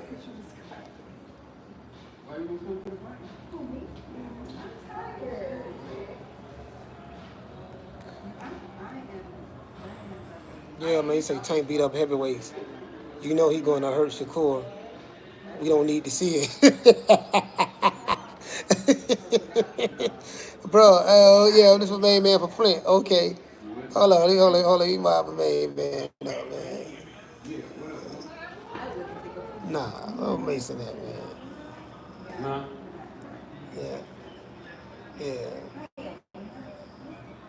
Yeah, man. Yeah, these hypothetical matches. So Scarface is gonna be in the building tonight. We promoted the hell out of this fight there, bro. We promoted it. Like, I came in on a Wednesday, and me and Rick linked up, and we went everywhere in a short period of time. We just left a television interview at Texas Southern University, right across the street from the projects. Did a radio interview. Went to the barbershop yesterday in the hood. We was up there for like 3 hours. But I had so much fun. I ain't want to leave, bro. I had so much fun at that barbershop. Like, they showed me so much. They showed me so much love, bro. Like, Houston has showed me so much love. It's like, man, I was supposed to hook up with my main man Rick Timms, but I just been so busy. And I was literally like, from Rick, because I had called Rick, and he told me, he said, "Look, man, I'm like 10 minutes away from you," or something like that. 15 minutes, something like that, because he was playing basketball. And literally, I had somebody, so I said, "Okay, look, I got to go do this interview with Coach Evans." So I reached out to Rick, I reached out to Miss Connie. Miss Connie say, "Well, Coach, I'm finna come pick you up right now. I'll take you to the interview." So she came and picked me up. Miss Connie, 69, took me to the interview. So me and Miss Connie go to the interview, right? But it was a wonderful interview. Then she dropped me back off. After she dropped me back off, I had somebody else came and scooped me up. "Man, Coach, you in town? Come on, let's go." So they came and scooped me up. And it's like, it's like this in any city. Now, if I would have hooked up with Rick, it probably would have been the same thing. It's like, and I started reaching, other people from Houston was reaching out to me. Bam, bam, bam, bam, bam. "Man, where you at?" "Man, I'm over here." They pull up. "Where you at?" "I'm we at the barbershop. 32 degrees. Okay, we finna pull up." You get what I'm saying? So people were just pulling up. And, yeah, people just pulling up, fam. Hey, shout out to Ready to Rumble. He say, Coach, tell Big Rick, Tim, he say, gloves will travel. I said, hello. He say I bet that Reese, he said, I bet that, he talking about Sheeplock ain't gonna show his goofy ducking. Oh, no, yeah. That dude ain't doing nothing. He said, Coach, remember when Houston was on top of the rap game? Yeah, I remember that. That was in the 90s. That was in the 90s. Was it 90s? No, it wasn't the 90s. That was in the 2000s. Well, we always had Face. You know, Face. Like Face, Face, one of my favorite rappers, Scarface. Period, right? You know, I love Scarface. So I get a chance to meet him tonight at the Red Owl. So that's amazing. I've been like a big fan of his for years, and then now tonight I get an opportunity to meet him. That's the one thing. That's the one perk I have being around Freeway Ricky Ross. I get to meet like all the celebrities, cause he a celebrity. So everybody love Rick. If you don't like Freeway, man, I don't know what to tell you, bro, cause he get love everywhere. Bro. Like they love him in New York, they love him in Houston, they love him in Dallas, they love him in, of course, LA, they love him in Atlanta, they love him in Cleveland. They love anywhere he go, they love him, bro. People that walk up to him, and they do security and everything for him. Literally. I'm talking about the streets really mess with him. He did the interview. If y'all been on the lookout, there's an interview I think dropping with Freeway Ricky Ross and Urban Politics with Big Ant. They did an interview last night, so be on the lookout for that. If that's if Big Ant ain't dropped it. I'm gonna do it. I'm gonna reach out to Big Ant. I got his number. I'm gonna see can we set that interview up with me and him. Cause I watch his stuff all the time, you know. And he right here in Houston.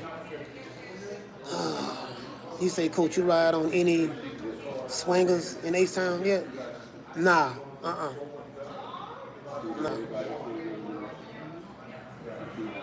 John saying, and a real one. Yeah, he is. He a real one. He said, Coach, you was at TSU? Yeah. He said, you should have went to Frenchie's chicken. Man, I'm hungry. No, I ain't hungry no more, dog. I ate at a vegan restaurant.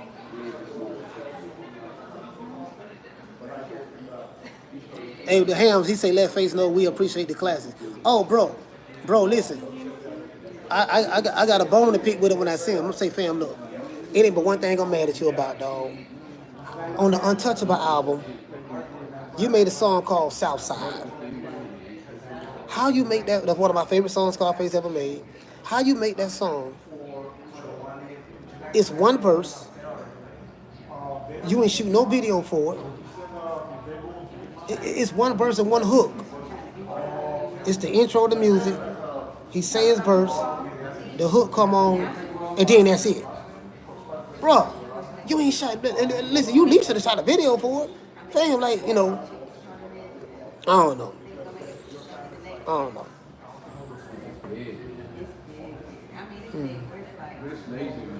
Yeah.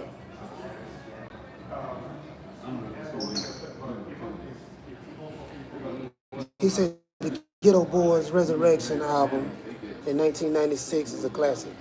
Yeah, that's when Willie D came back, right?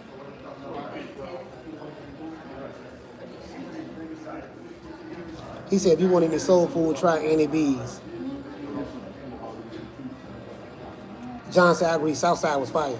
Man, hey, listen, bro, I used to play that. I used to have that on repeat. I mean, I like all the Scarface songs. Ain't too many songs I don't like from Face. I love all the Face songs. So.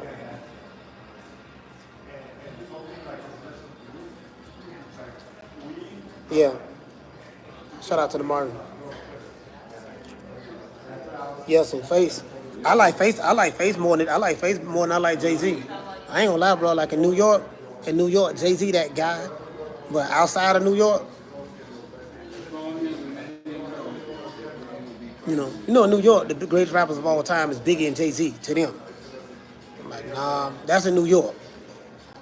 If you talk to any New Yorker, that's what they're gonna say. Outside of New York, if you talk to anybody that's not from New York, like in Houston, ain't nobody gonna say Jay-Z the greatest rapper. Not over no Scarface. They ain't gonna say that. Where I'm from in Florida, they damn sure ain't saying that. We weren't bumping Jay-Z like that.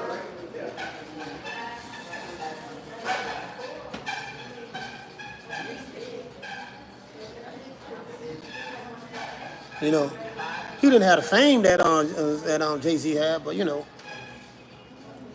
he said Abdullah is a wonderful puncher. He's going to be a huge problem once he tighten up his defense. Yeah, he got to practice patience. He has to practice patience. Once he practice patience, yeah, just be patient. You know, practice patience. Don't be in a rush, because what happens is once you step up in competition, you ain't gonna be able to stop them dudes like them dudes that Abdullah Mason stopping now. Once he move up in competition, them dudes take those punches a lot better at the higher level. Do you get what I'm saying? At the higher level, they take those punches a lot better. Their defense is a lot better. They're a lot more sharper. So, you know, you know what? I just spoke to. He said, Coach, you know who Black Hayes is? Y'all think Black Hayes is from Fort Lauderdale? He from Broward County.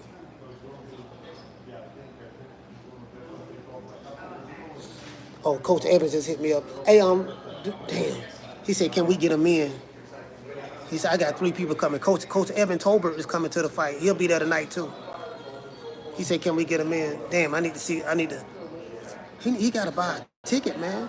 I don't have any tickets.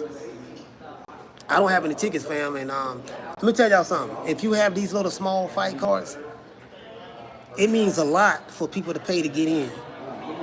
Because they small cards, and they don't have the money like that to, like this what happens, right? When you're on these small cards, these promoters will give these fighters tickets. We're going to give you 100 tickets. We're going to give you 50 tickets, whatever you think you can sell. Can you sell these tickets to the event, to sell the event out? That's what goes on a smaller scale. The you know, if you're a fighter, a prospect or whatever, they give you tickets to sell so you can help fill it out or whatever. Rick, do you have any more tickets? No. You sold them all. You sold them all. Nah, I interviewed a trainer, boxing coach yesterday. He said he bringing it's him and 2 more people he bringing with him. He want to know if I can get him in. I'm like, nah, I can't get you in. I got him to text him back. Tell him you gotta, these small cars. Buy a ticket, yeah. Just come in and buy a ticket, yeah. Yeah. $45. Just buy a ticket. I'm gonna text him and tell him. Okay. I mean, he should just be able to just support it, you know. I'll text him and let him know. Keith, what you say, family? I still had the first Scarface on cassette. Yeah. Yeah, see, in the South, we wasn't bumping on Jay-Z like that, bro. We was bumping MJG, 8 Ball, Scarface, definitely Scarface, Ghetto Boys. Then Master P came out, we bumping P. Then Cash Money came out, bumping Cash Money. In Florida, we was bumping Poison Clan. And then Trick Daddy Dollars, Trick Daddy. I can tell you, Florida, we bumped all Southern stuff. We bumped Houston. We bumped Scarface. We bumped Trick Daddy, Florida.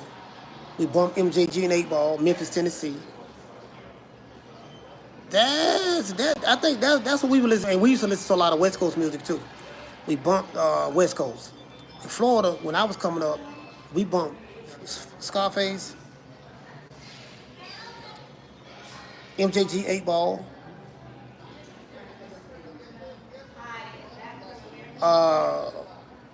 I'd say Trick Daddy right here in Florida. Poison Clan, JT Money. We bumped whatever came out of Atlanta, MC Shadi, Georgia,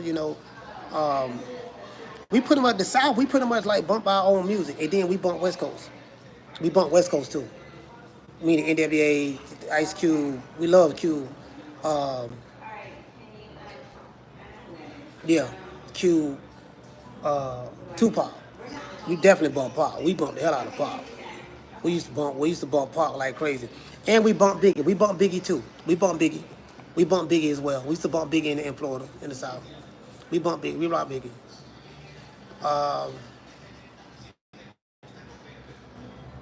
It's probably some more I'm forgetting. It's some more that I'm forgetting. It's other artists we bump, but it's some more I'm forgetting. Pretty sure I am. Yeah, DMX.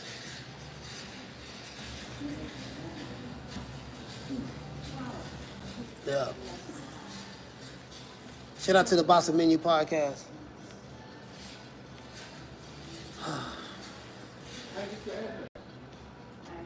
He said East Coast called down south. Shit, lazy beast. Yeah, New York was looked upon as being New York didn't like nobody who wasn't from New York. You ain't from New York. They didn't, they shitted on anything that wasn't New York. And I think that's what messed them up. See, that's what messed up New York. Because they were so arrogant for so long. Cause it's like, I'm from New York, F everybody else. And they kind of like, that's what killed them. So you had the Master P's, you had the Cash Moneys, you had nigga Scarface, the West Coast. And it's kind of like, it was like New York. And then outside of New York, it was a whole nother world in the hip hop scene. And then all of the magazines was in New York. So the Source was in New York. They always gave the New York rappers more props, and you get what I'm saying? So it was extremely biased. So it forced the South to become independent. We started a whole entire independent movement in the South because New York, they had a monopoly on the music from a print standpoint, printing out, the New York reporters and the rappers, and that's what it was. And the South, we wasn't trying to be like New York. We wasn't trying to be like that. We weren't trying to, you get what I'm saying? I couldn't relate to what they, like a lot of us, we couldn't relate to what they were talking about. You know what I mean? Like, all right, y'all. Now, they was known for being lyrical. They had the lyrics and stuff like that, but we had them beats, bro. The South had them beats. The West Coast had them beats. We like Biggie though. I like Biggie. And I like Jay-Z. I like Jay-Z. I do. But all that, he the greatest rapper, and I ain't even going that far. He ain't better than Scarface to me. So New York was like, if you ain't from New York, if he ain't from New York, we ain't playing it. New York shitted on anything that wasn't from New York. No, we probably can go to a concert. He said because the South rappers came with flavor, it couldn't be copied. And then we had the Midwest. Then Bone Thugs and Harmony came out. Bone Thugs came out. That Bone Thugs, like for real, they did their thing too. Twister, out of Chicago. I remember the Dayton family out of Ohio.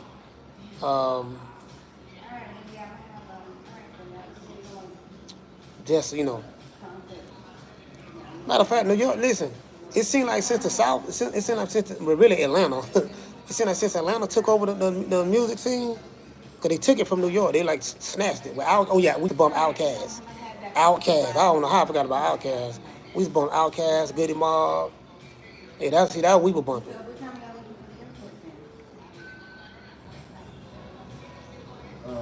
Yeah.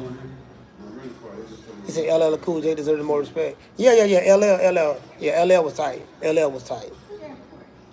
I like LL. Yeah. I like LL. Yeah.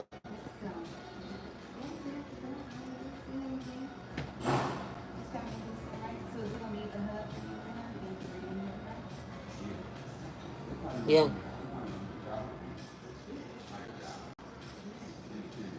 NBA 3 and some LL. Yeah, LL. Yeah, LL was fire, fan. Just love LL. Yeah, Do or Die was fire. G5 say the locks. Yeah, the locks. Locks is good. I mean, just that whole Bad Boy Death Row era was good. Bad Boy was good.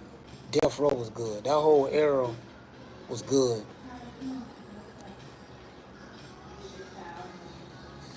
Y'all gone? Y'all hold on. Y'all hold on.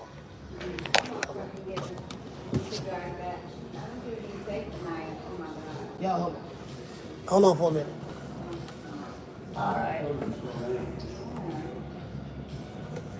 All right, I see y'all. You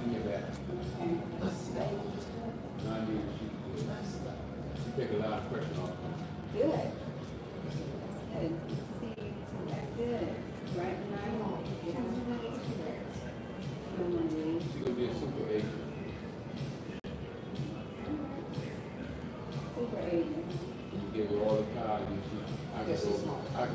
You just send me a check. I'm turning my business over.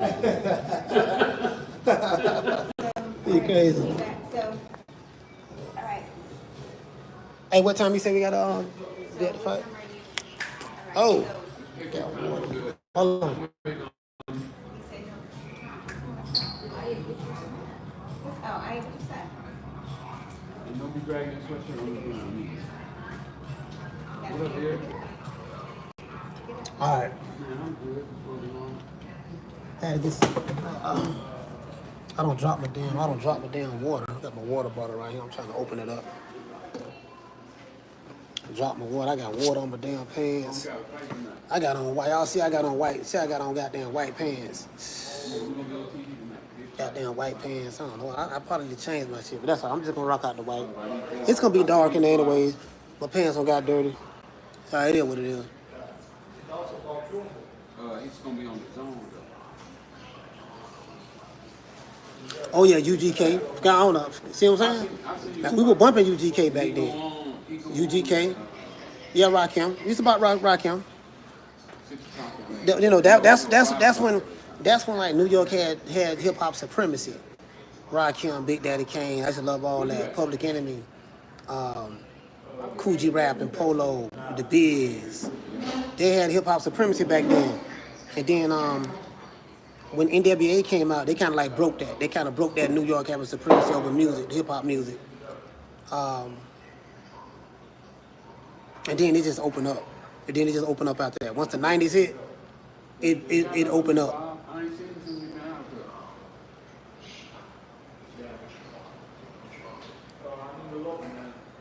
but. It's raining? Why it sound like it's raining? Yeah, big fella, what up? It sounds like it's raining, but it's not. I'm sound like I'm hearing rain, but it's not. I'm gonna do that right now. Slit Rick and Outkast. See, Dre had them beats. I used to love EPMD.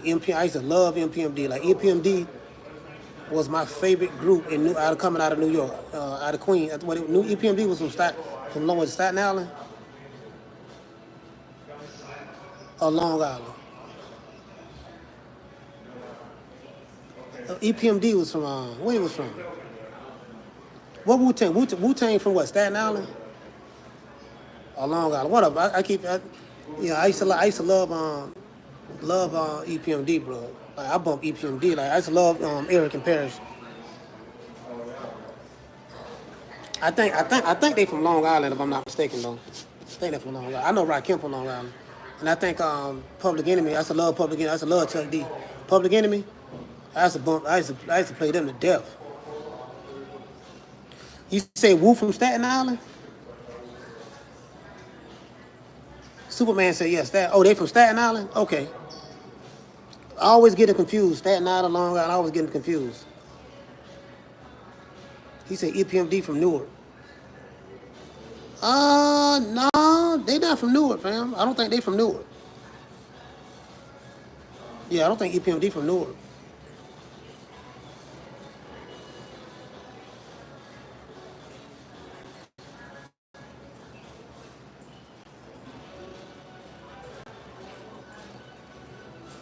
He said, Coach, I bought EPMD Strictly Business to my 7th grade. Yeah, that was bumping, bro.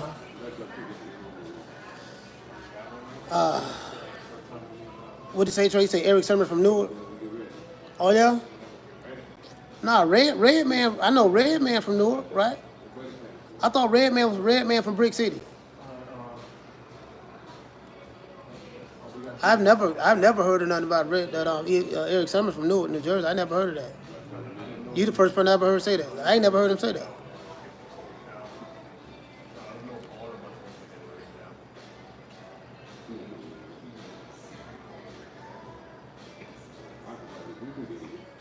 You say Black Rob, Black Whoa. Not about nature from Newark. Yeah.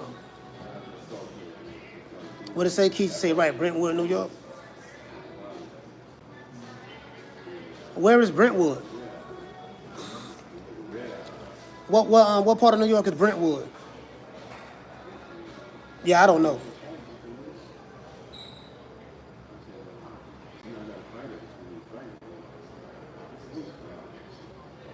The Cardenas said EPMD was formed on Long Island. Say Brentwood is a Long Island? Yeah, I mean, that's what I've always heard them say. I've never heard them say anything about them being from Jersey. What's up, now? Miss Black Panther said Coach Brentwood is in Long Island. Oh, okay. Okay. Yeah, you know I don't know. All I know is, I know they say they was from Long Island. I ain't never heard nothing about them saying they from Jersey.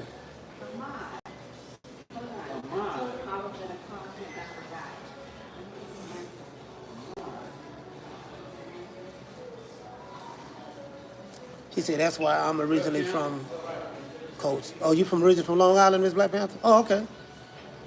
Hold on one second, James. I'm live. I told you I was gonna be What up, man? He said you're right. I had to mix EPMD from Brentwood. Oh, okay, okay. I'm good. How you? No more. How the baby? Say Gangstar. But I'm in Georgia now. I've been well. Still have a house in Long Island. Oh, okay. I've been well. Still had a house in Long Island? Aging gracefully. You gotta send me your number. Yeah. Yeah, where you at now? Oh, you talking about my hip bone connected to my thigh bone? Oh, you talking about DOS effects? They want effects. Sometimes effects, yeah. Yeah, Lost Boys. I don't, you know what? I don't know where the Lost Boys from. I used to love the Lost, to my Mr. Cheeks and Freaky Ty, Pretty Lou. I used to love the Lost Boys too.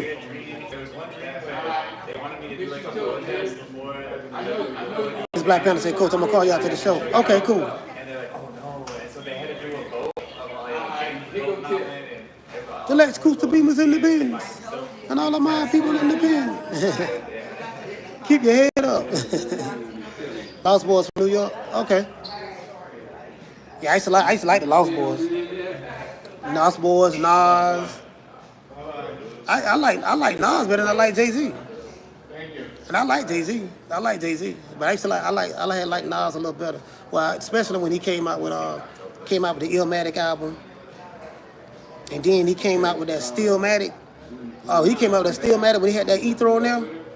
And Jay-Z was dropping hits. Like Jay-Z was bumping back then. Jigga Man had a run. Now he had a nice little run. He had a nice little run, bro, at one point in time. But he was killing the game. He was killing it. But that doggone when Nas came, man, I used to bump Nas. Okay. I'll finish you get that.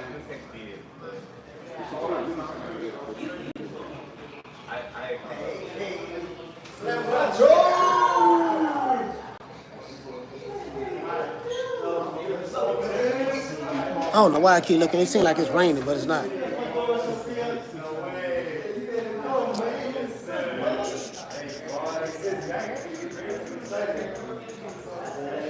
LA Shoes, salute. Hey, Keith said, all you old rap fans, y'all showing y'all age. hey, you already know. I got Primo on the phone. Hold on. Hey, Primo. G5. He said Jay-Z wrote Dr. Dre, not Death Row. Yeah, Jay-Z wrote a couple of songs on the Dre, the Chronic 2000, Chronic 2000, Chronic 2001 for Dre. I think he wrote Still Dre. That's what he wrote, Still Dre. He wrote that.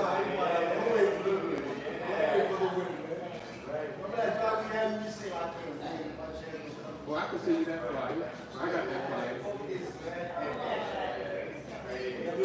I thought you were talking about Yeah. the stuff that we've been doing. Shout out to Jamal, salute fam. Yeah, let me tell you, the 90s, a lot of good music came out. New York was putting out some real good music in the 90s. The South was putting out some good music. I think that's why they call the 90s the golden era of hip hop. You had... Hey, get your phone out. Oh my God. Oh my God. Hey, you hear this guy's show, it'd be amazing. Well, Ben, you could have been talking to me this whole time. Yeah. Yeah. He see Ti 24 is fire.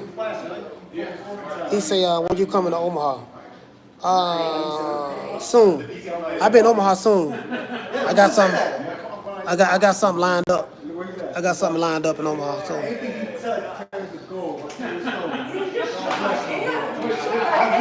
Soon.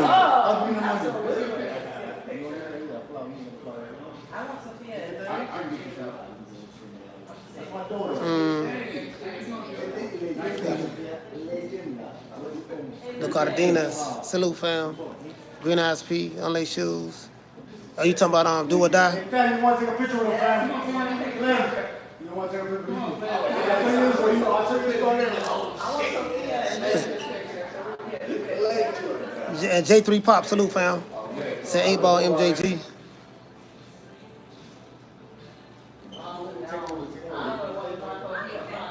He say if you want to ride. Yeah, do you want to ride? Do you want to ride in the backseat of a caddy? Chop it up and do or die. Yeah, I remember that. I'm really excited about He say, Coach, who would you say the hardest rapper to come out of Florida? Yeah. It's a good question. I want to say JT Money. Some people to say Trick Daddy though, because Trick Daddy had more hits than JT Money. Some people would say that, but I came up in that Poison Clan JT Money era before Trick came out. Trick came out in '96. He came out in '96. What is '96? Okay. Yeah. Well, he was on. Well, Trick came out with Luke. Really, he was. He came out with Luke. He came out with Luke. He came out on a song called "Scar" with Luke. So that was his. You know, it depends. Either JT or Trick Daddy. Either JT or Trick. I'll say that. Either JT or Trick. He said no Rose. Nah. I mean, no. He put out some good music too, but I'm saying I think he took it to another level. But when people think about Florida rap, they're gonna say more than likely Trick Daddy. They're gonna say Trick Daddy more so than Rose when they think about Florida rap. I'm telling you, you're in Florida, they're gonna say more. Like if you go down south, like in Miami, Broward, stuff like that, they're gonna say more Trick Daddy. They probably gonna say more Trick Daddy. Now that I think about it, I'll probably say Trick Daddy. I'll probably say Trick. Now that I think about it, even though Rose was the more commercially successful artist, but Trick was that guy when he had his run in Florida. What they say this new generation, they'll say Kodak Black. Yeah, they'll say Kodak Black in this new generation. That's true. That's true. Jamal say my era will be Ross. Yeah. Probably will. Probably your era will probably be Ross. Because he made some good music. He did make some good music. He said Trick run was longer than JT Money. That's true. That's true. It just depends on what era you came up in. You get what I'm saying? I've seen all three of the eras. I've seen JT. I've seen Trick era, and then now the rapper Rose. He changed the name to Rose because he's trying to, he actually owned the rights to the name Rick Ross, literally. And his name is William Roberts, but he owned the rights to that name from music. So the real Rick Ross, he can't even use his name in anything related to music. He can't use his name in anything related to music. He can't use his name. Anything outside of music, he can use his name. But anything related to music, the real Freeway Ricky Ross, he can't use that name in music. Which is crazy. That's crazy as hell to me. Because he trademarked it. The rapper, the rapper real name is the one who called himself the rapper Rick Ross. His real name is William Roberts. Yeah. His real name is William Roberts. He trademarked that name, Rick Ross. So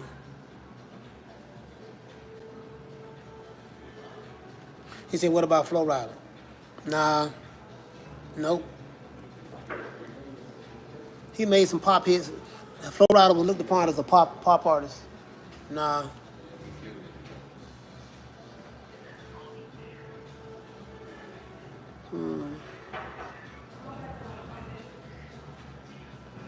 Ball Greasy. Yeah, Ball Greasy is more regional. He more Broward, Dade County and Broward. Ball Greasy. I mean, you had Ball Greasy, you had Icons, you had you had Grind Mode, you had you get what I'm saying? You had Iceberg, you get what I'm saying? Like all that's more like Florida. All that's Florida music, you know?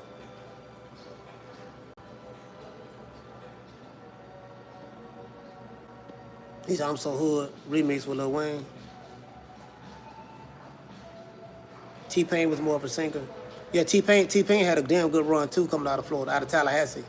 T-Pain put Tallahassee on the map. Like literally. Ain't when none of that coming out of Tallahassee. T-Pain did that. Yeah, sorry about that. My phone wrong. Yeah, Pitbull's looked upon more as an international pop artist. Nobody really looked at Pitbull like that. Pitbull first album, he had a rap album. He was a rap. Came out with Damn It Man and all that. Then he changed his whole style up. So Mr. 305, Luke put him on.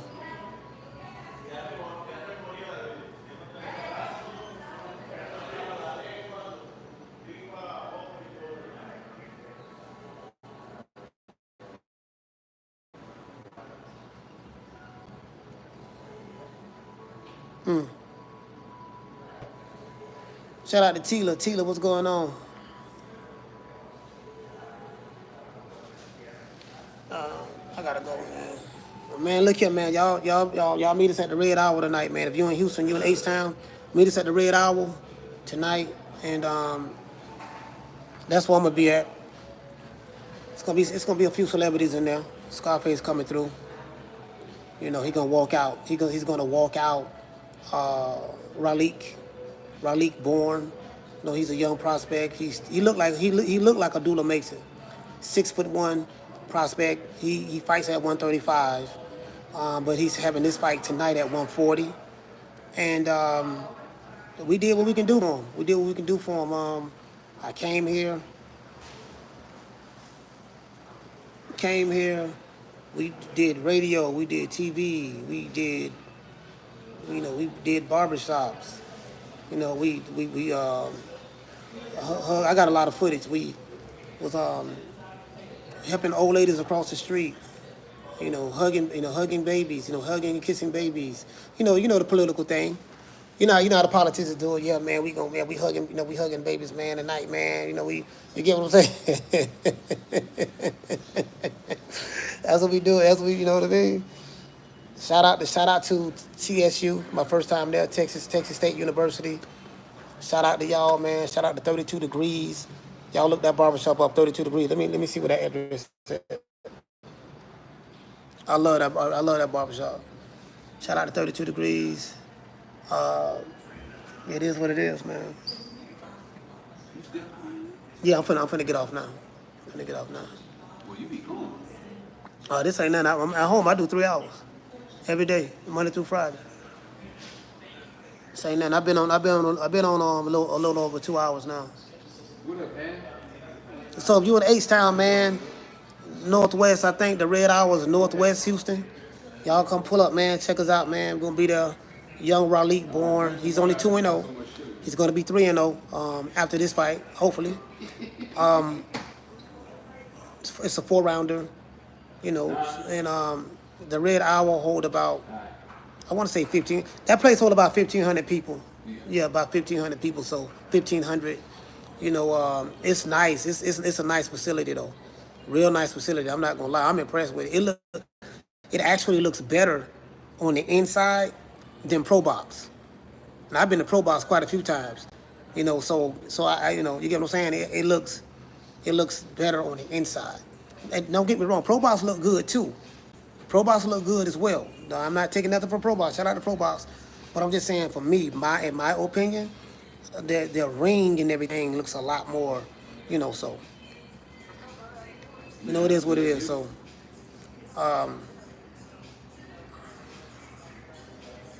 no cap say, yeah, you got to kiss the black babies, yeah, like Bill Clinton, yeah, yeah. But this is the kind of work you got to put in. And these fighters ain't really getting paid. Like I'm telling you, they ain't making no money, bro.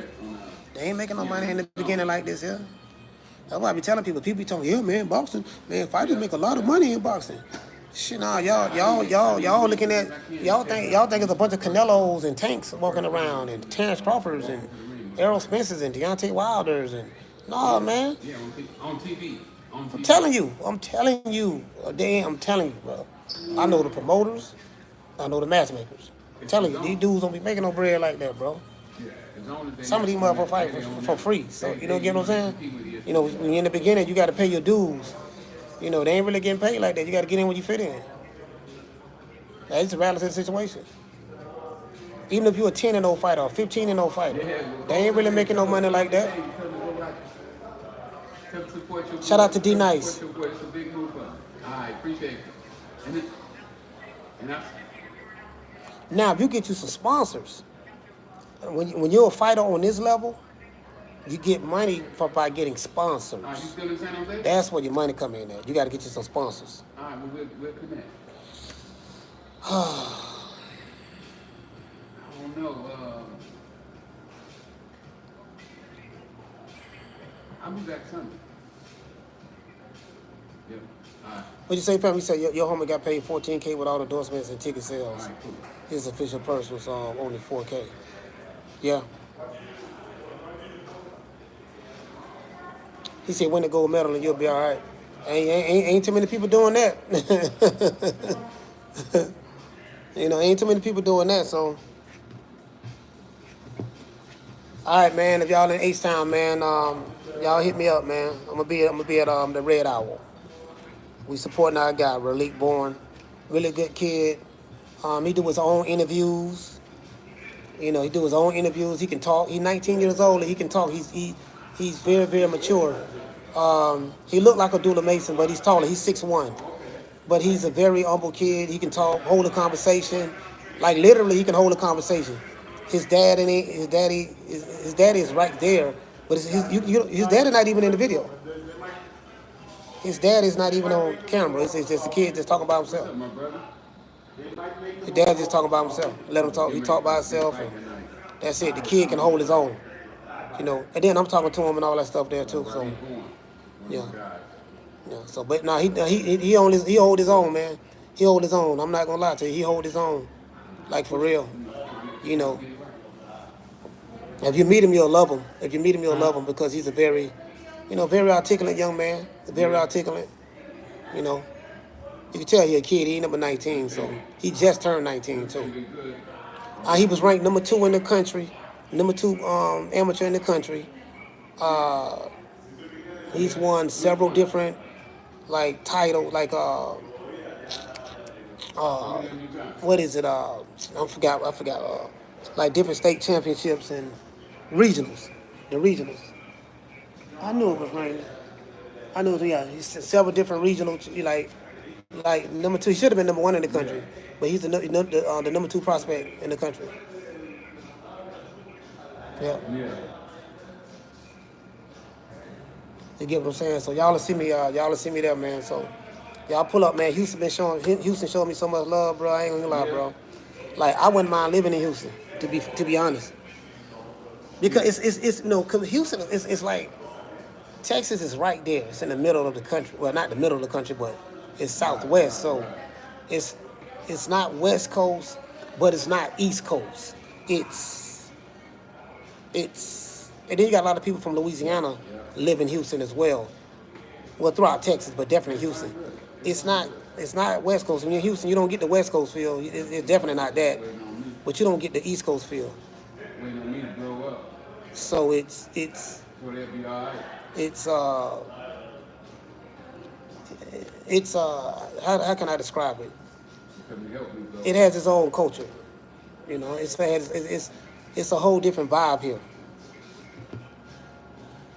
know, ain't nobody else complaining about it. Yeah, that's southwest, south midwest rather. Good on the block, I think they We're in the mid, south midwest. They good in LA, is usually good everywhere else in the country. James says Houston is a big city out here. Yeah, it's everything is spread out. Like you got to drive. Like if it's traffic, yeah, San Francisco, it'll probably take you damn near an hour to get from one side of town to the other side of town. That's how big Houston is. Like to go from north to south, that's a good little drive. yeah. Especially when you're dealing with the traffic and all that there, you know. All right, we'll get up straight now. Yeah, I can't wait. When I get back home, bro, I'm gonna try to get some sleep. We going live. We going live tomorrow for the fight tomorrow. It's a heavyweight card tomorrow on ESPN. We going live for that fight. Abdullah Mason is fighting on the undercard. He's not the co-main event. He's not the co-main event. He's the fight right before the co-main event. So I spoke to his dad and yesterday and today, and he told me that in June,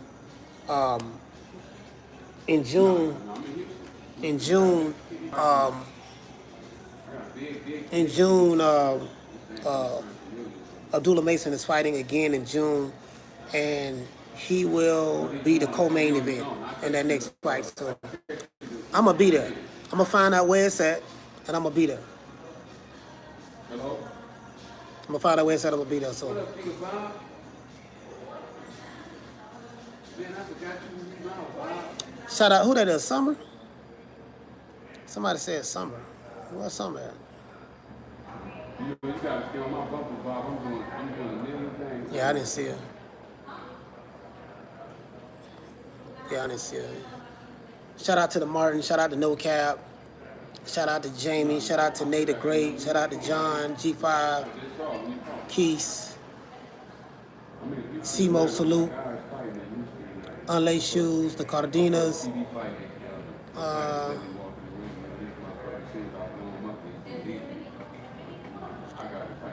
shout out to Miss Connie. Shout out to Miss Connie. How you doing? Hey, Miss Connie, I met Miss Sheila. Boy, she is hilarious. Oh, she hilarious. Man, Miss Sheila is so funny, bro. Sheila from Houston. Man, she is so funny, bro. Yeah, I love that woman there, man. She shout out to Miss Sheila, man. Shout out to Miss Sheila. I spoke to her today too. I wish I could have hooked up with Rick, man, but you know, I got kidnapped when I got here. When I say kidnap, I don't mean kidnap, but you get what I'm saying? I ain't had no reason not to. Okay, it's just like, you gotta go here. Okay, let's go here. All right, let's go there. All right, I'm finna pick you up. Let's go here. All right, let me pick you up. We're finna ride over here. Okay, let's ride over there. You get what I'm saying? It's like, it's non-stop. It's non-stop. All right, coach, come on. We riding over here. All right, coach, let's pull up over here. This barbershop over here. All right, let's go. Okay, let's go to the hood over here. Let's go to Third Ward. We're in Third Ward right now. Let's go over here to Third Ward. We'll kick it with these dudes over here. Like, it's like I've been everywhere, like pulled everywhere. Third Ward. Shout out to MAW, salute fam. What say Miss Connie? She said, I bet she is. And I thought so, just by her conversation on the phone. Yeah. She said, yeah, I'm 69 years. She don't, you know, she don't look 69 though. She's 69, but she don't look it. I'm 69. And that's right, coach. This and that.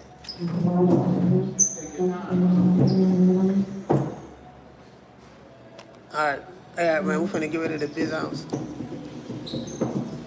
What you doing, man?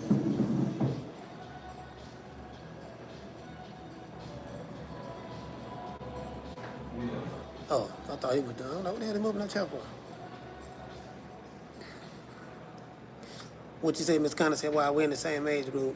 I'll be landing in Florida on the 16th. Yeah. Yep. Shout out to Keys Bulldogs. H-Town down, man. Shout out to H-Town, man. I fuss with H-Town, bro. I don't care what nobody say. I fuss with H-Town, bro. H-Town showed me some love, bro. Like, fam. H-Town showed me so much love. Stem to my steel. Like now, like to this day. You get what I'm saying? H-Town showed me some love, bro. I ain't got nothing. I don't have anything. I'm bigging up H-Town to the fullest. I'm not even from H-Town. Yeah. I'm telling you, I got Texas State University, the staff there, they want me to come back. They want me to come back there. You get what I'm saying? You know, look, man, we finna subscribe to your podcast. We're gonna be listening to you, checking you out. They want me to come back. You get what I'm saying?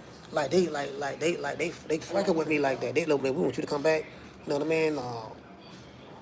Do these interviews. Like cause they got their own television station there. It's Texas State University. They have their own television show. They got several FM radio stations that play throughout the city of Houston. That broadcast right there from that school. Telling you, boy, listen, TSU, bro, my first time there. Man, the students there they dope. They got some state of the art shit there, bro. Like for real. I'm highly impressed with Texas State, TSU, Texas State University. I'm highly impressed, bro. I met a brother, I forgot, the brother name is Don. He's a scientist. A black man that's a scientist. He created a product, I can't say what it is, he owned the patents to it, but he created a product that can, damn, I don't know if he want me to say it, I can't say it, because I got to get permission from him to say it. This man's a black scientist. Literally. So, man, yeah, man. Y'all know me. Anywhere I go, I network. I love the network. That's what I do. Anywhere I go, I network. And if it's my personality, because I'm an extrovert. So, you know what I mean? I show love, so I get love. Anywhere I go, I show love, I get love. People fuck with me heavy. Anywhere I go at. Shout out to Ant. Big Ant. What it is? Urban politics. Urban politics. Yeah. And I do it with everybody. Yeah. I've been matchmaking for everybody. Matchmaking all over the world for everybody. 30 years you've been matchmaking. 37. I got a boxing podcast, man. True Media podcast out of Florida, out of West Tampa, Florida. I go live every day at 3 o'clock from 3 to 6. So I've been covering boxing for like 4 years straight. And we got a really, really good, I'm live now, but we got a really, really good audience. You know, everybody and all them was out of Florida. They used to work. Oh, yeah. I know exactly what you're talking about, yeah. Them all, man. Yeah. But I've been doing some Deontay Wild and all them, man. All them boys, I put them through. I got around a million fights, man. Yeah, I got it, man. You know what? I got to get with you, man, because I would love to have you on the show to do interview for my audience so they'll understand the importance of a matchmaker. Yeah. I've been doing it about 36 years. Yes, sir. Matchmaking. I'm probably the oldest matchmaker in Texas. In Texas. Yeah. You from here, right? I'm from Tyler, Texas. From Tyler. He from Tyler. Both of y'all from Tyler. He from Tyler, Texas. Yeah. He from Tyler, Texas. Yeah. But y'all ask around, y'all know me.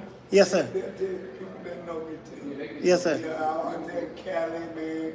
Terry Claiborne, Hollywood Boxing Gym. Yes, sir. Terry Claiborne, them, all them guys know me. Yes, sir. It was a pleasure to meet you. Yes, sir.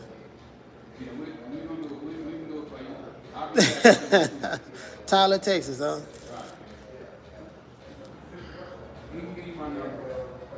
Hey, what you say on Legacy Remains? He said, you remind me of my oldest brother, Coach. He an extrovert, but I'm an introvert. Cause only ninjas that I know, me, is who I fuck with. Yeah, I'm an extrovert.